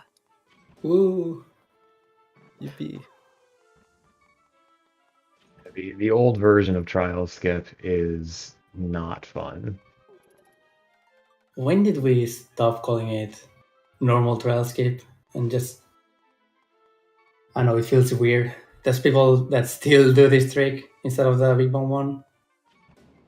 It feels like big bomb is now the de facto trial skip for some reason.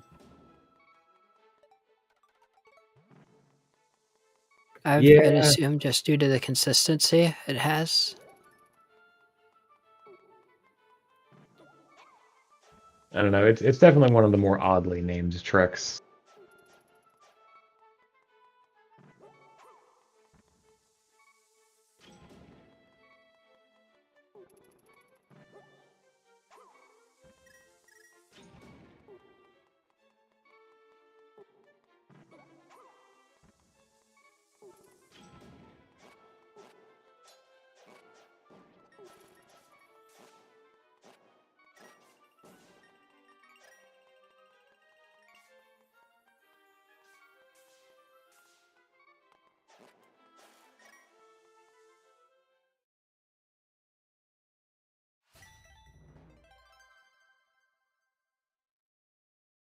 Oh, Okay, yeah, he just reset, but he did the safety save.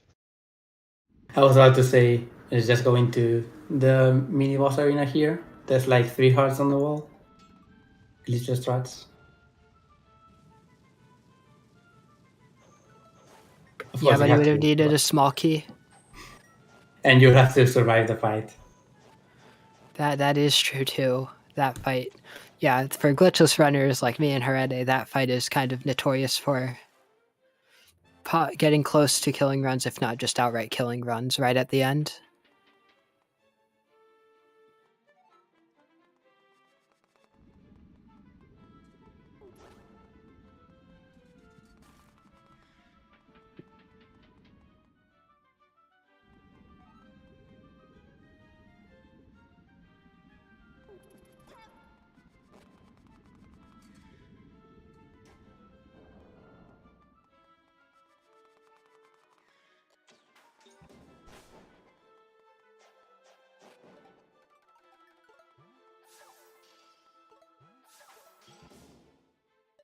Everything's fine. This is gonna be first try, and we'll pretend it was first try because there was no try. Oh, never. Was there a try? Yeah, I think there was a try, but he didn't get it, so he took the damage.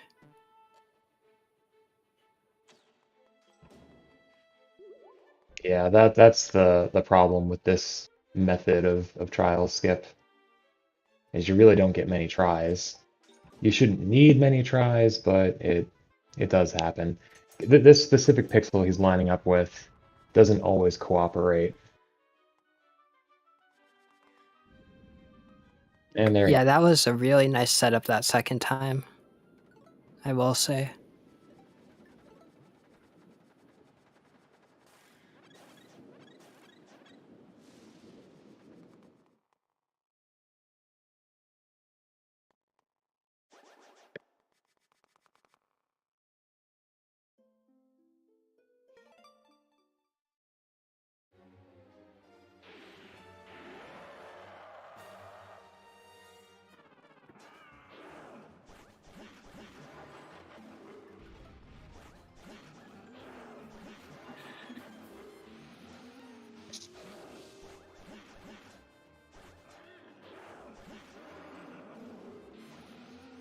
Oh yeah, this is definitely random. What are your your bets on the last item on Zelda? Yeah, we did. Me and Lemon gave the rando plug earlier.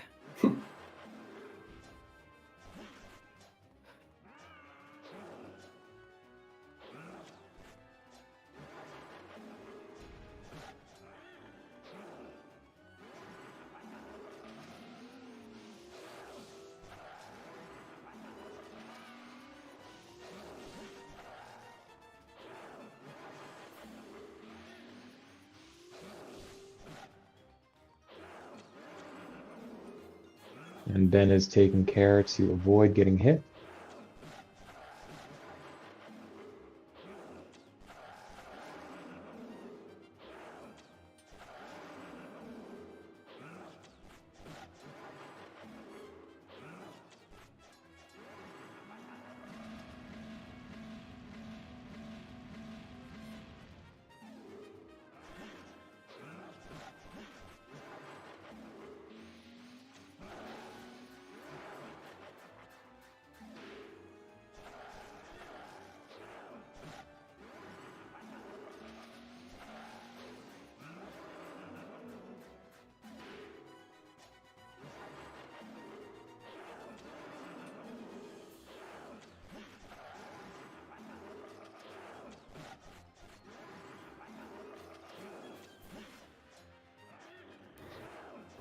And he's really living in the edge in this fight.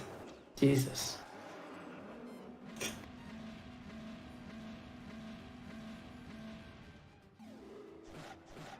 Yeah, this fight, just the phase one, he has a ton of health.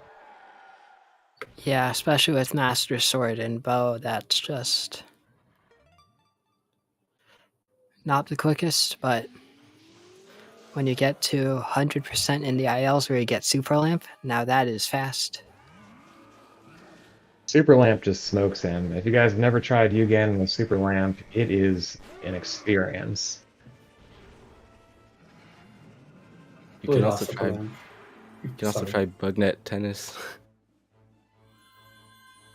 Bugnet Tennis is fun too, in a different kind of fun way. It builds character.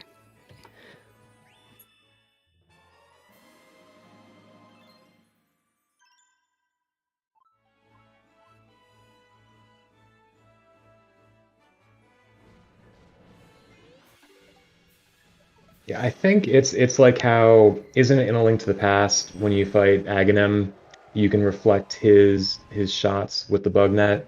I think they wanted to replicate that in this game by letting you use the net with Yuganon for tennis. Except it's not consistent at It all. sure isn't.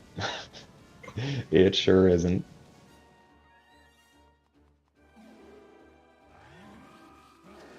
It does make swordless technically possible, in the randomizer at least.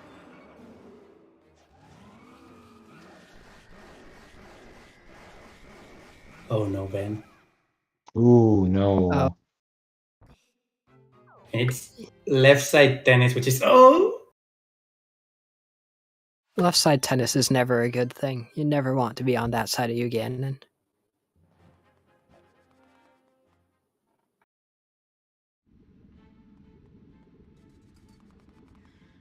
But big props to Ben. He's still going.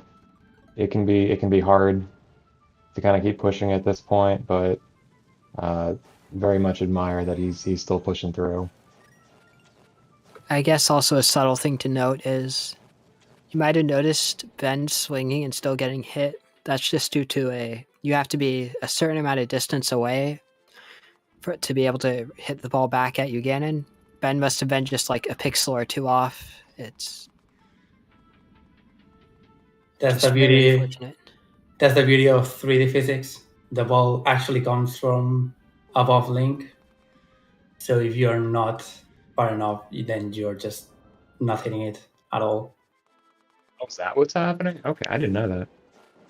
I mean, it's not like I have actual access to the code, but it's logically happening. Yeah, no, that makes perfect sense.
Oh no, that is.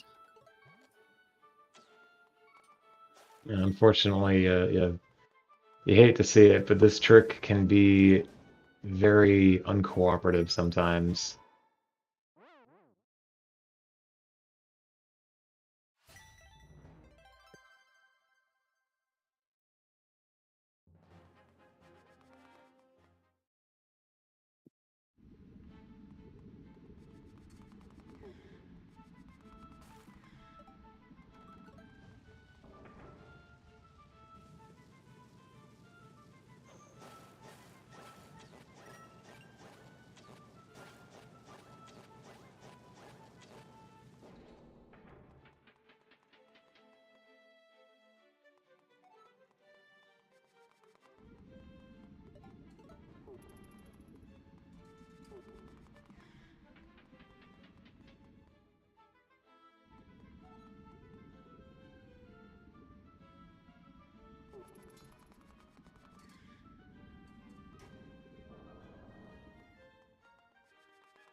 You got this, Ben.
Oh.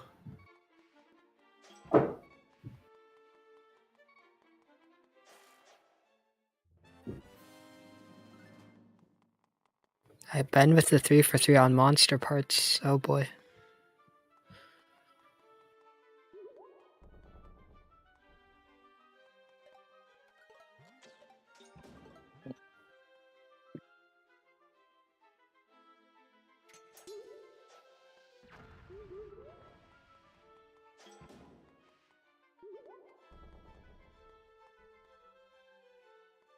What a dodge.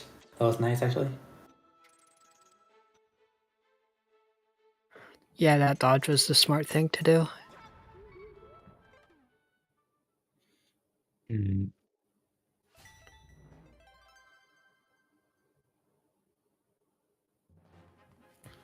Trial skip. I'm trying to think. When the big bomb knocks you up like that, is that because you're standing in the wrong position, or is it because the bomb's in the wrong position? I really don't think there's a wrong position for the bomb. It's very, very lenient. So it's usually you are too far upwards.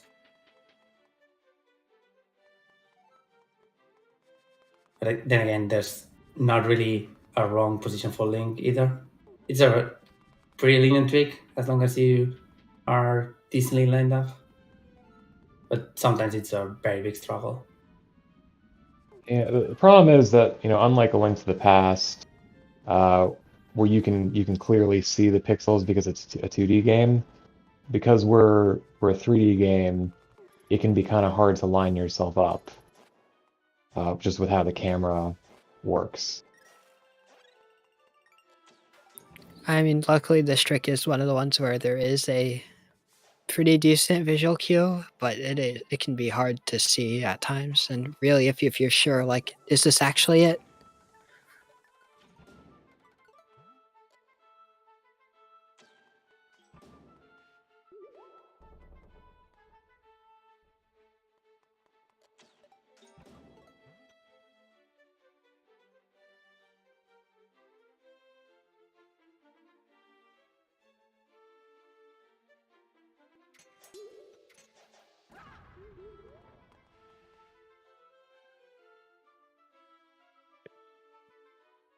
Yeah, so I think he needed to be like a pixel further right there, so his second sword slash could connect with the big rock. Yeah, that was. Yeah, I think it's like you need to be right on that like corner.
Thank you for the nice words, iMath.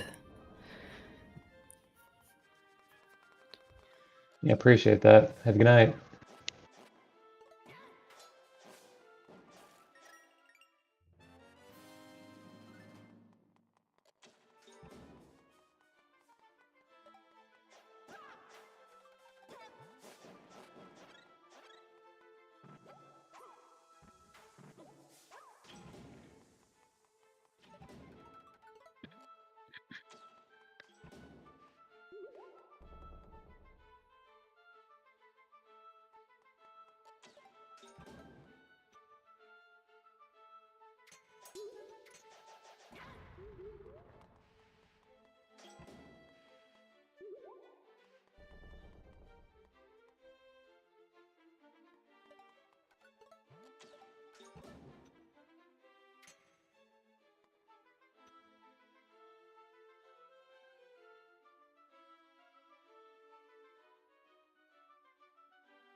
Ooh.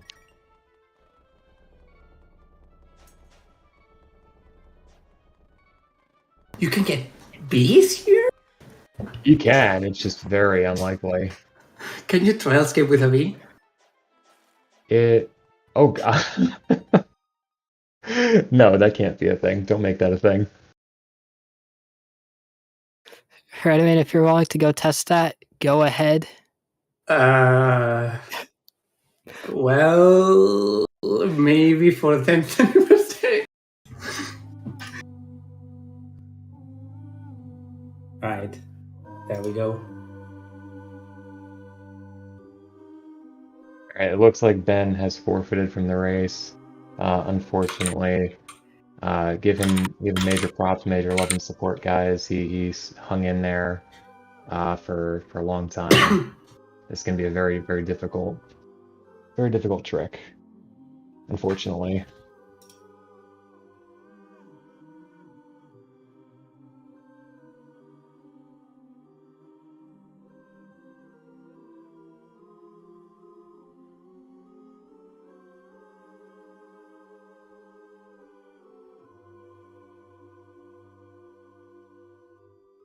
Well, at least we got to see the ABW and Equisen in-game experience.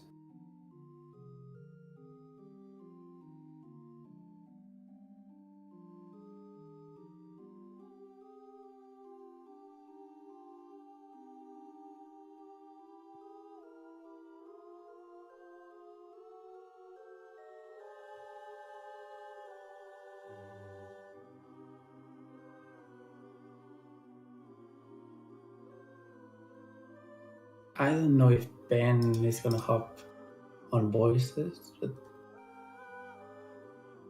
Yeah, we'll give him a second.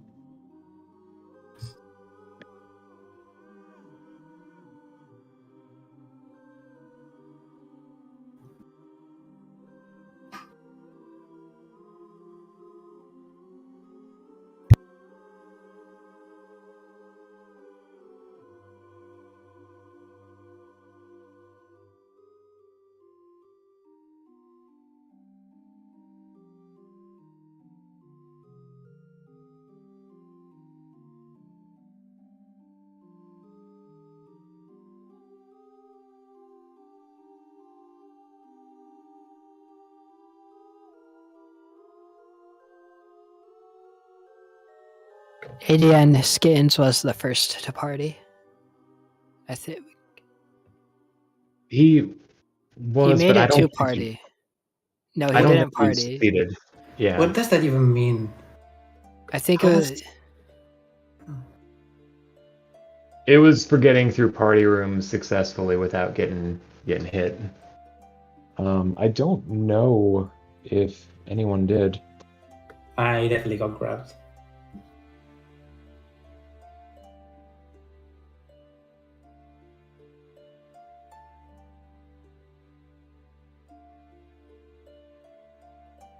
Yeah, the winner may have been no one.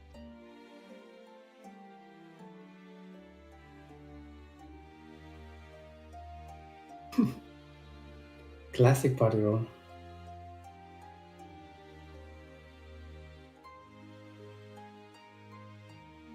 Right. Ben is not joining us apparently, but that's fine.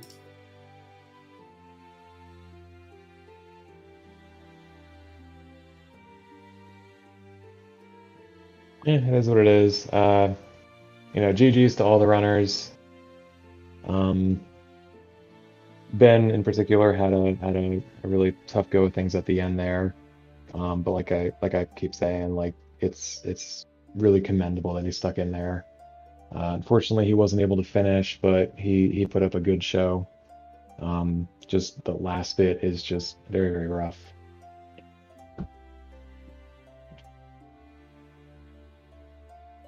So I guess for those interested, feel free to join the ALBW Discords. We're always happy to help new runners learn.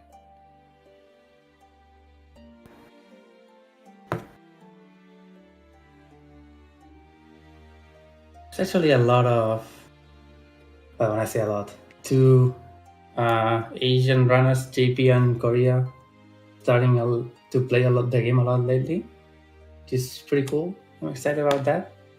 We don't usually get those. But if you're not Japanese or Korean, we can probably help you in English. So feel free to always join. All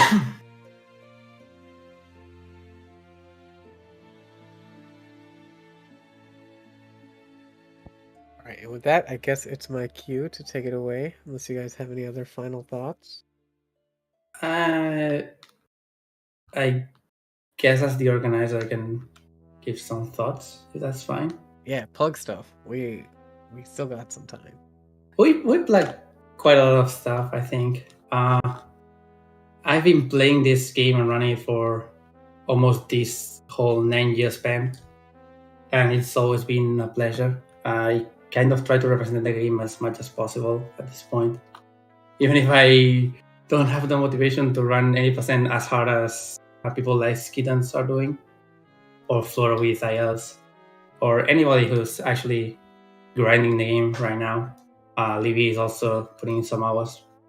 We have, who else is active in any percent in particular? I know Hunishoa, the Korean runner, is killing it in listless. And Yeah. I don't know if you saw it, Flora. I still have to verify it, but you have some real, let's call it a rivalry in listless now. Oh yeah, he is getting very close. If he already has beaten my time. He has. Spoiler. Makes sense. I'm not surprised.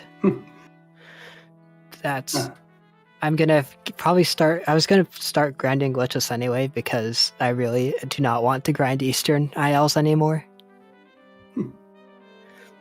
Skip not going your way.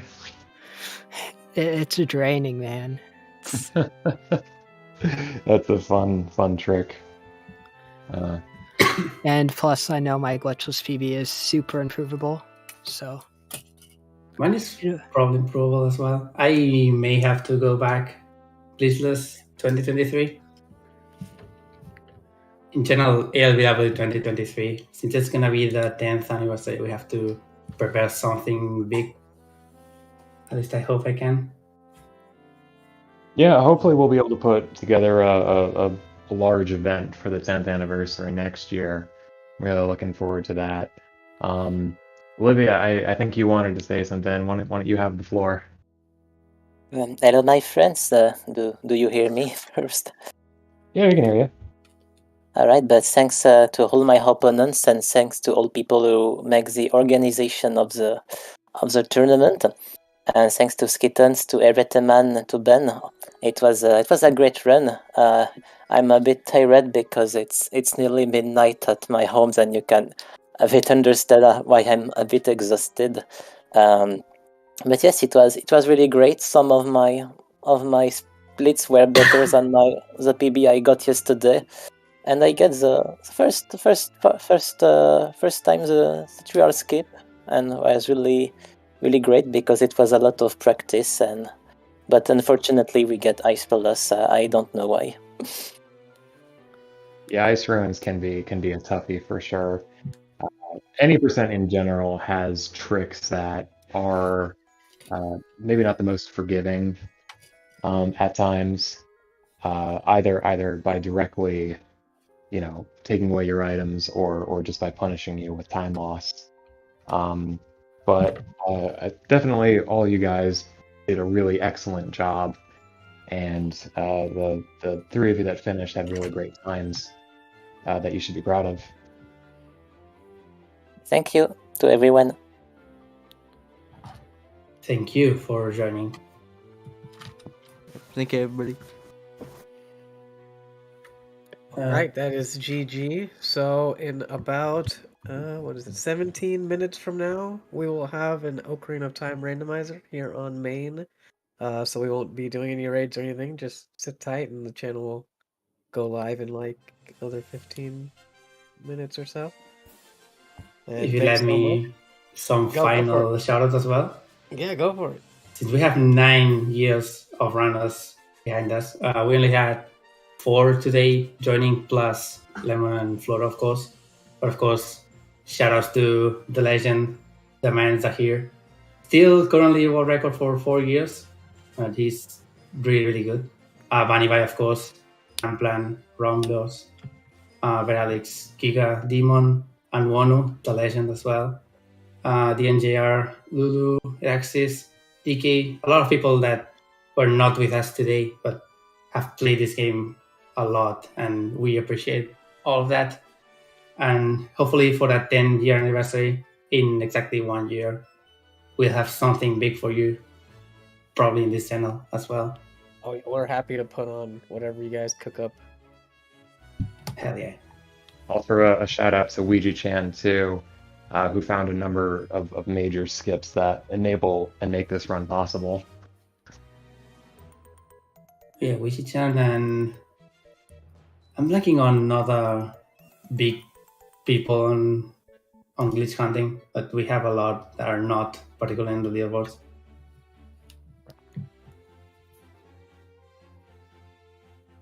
Anyway, that should be it for me. Thank you so much for having us. No problem. Thanks so much, everyone. Thanks, guys. GG's again to the runners.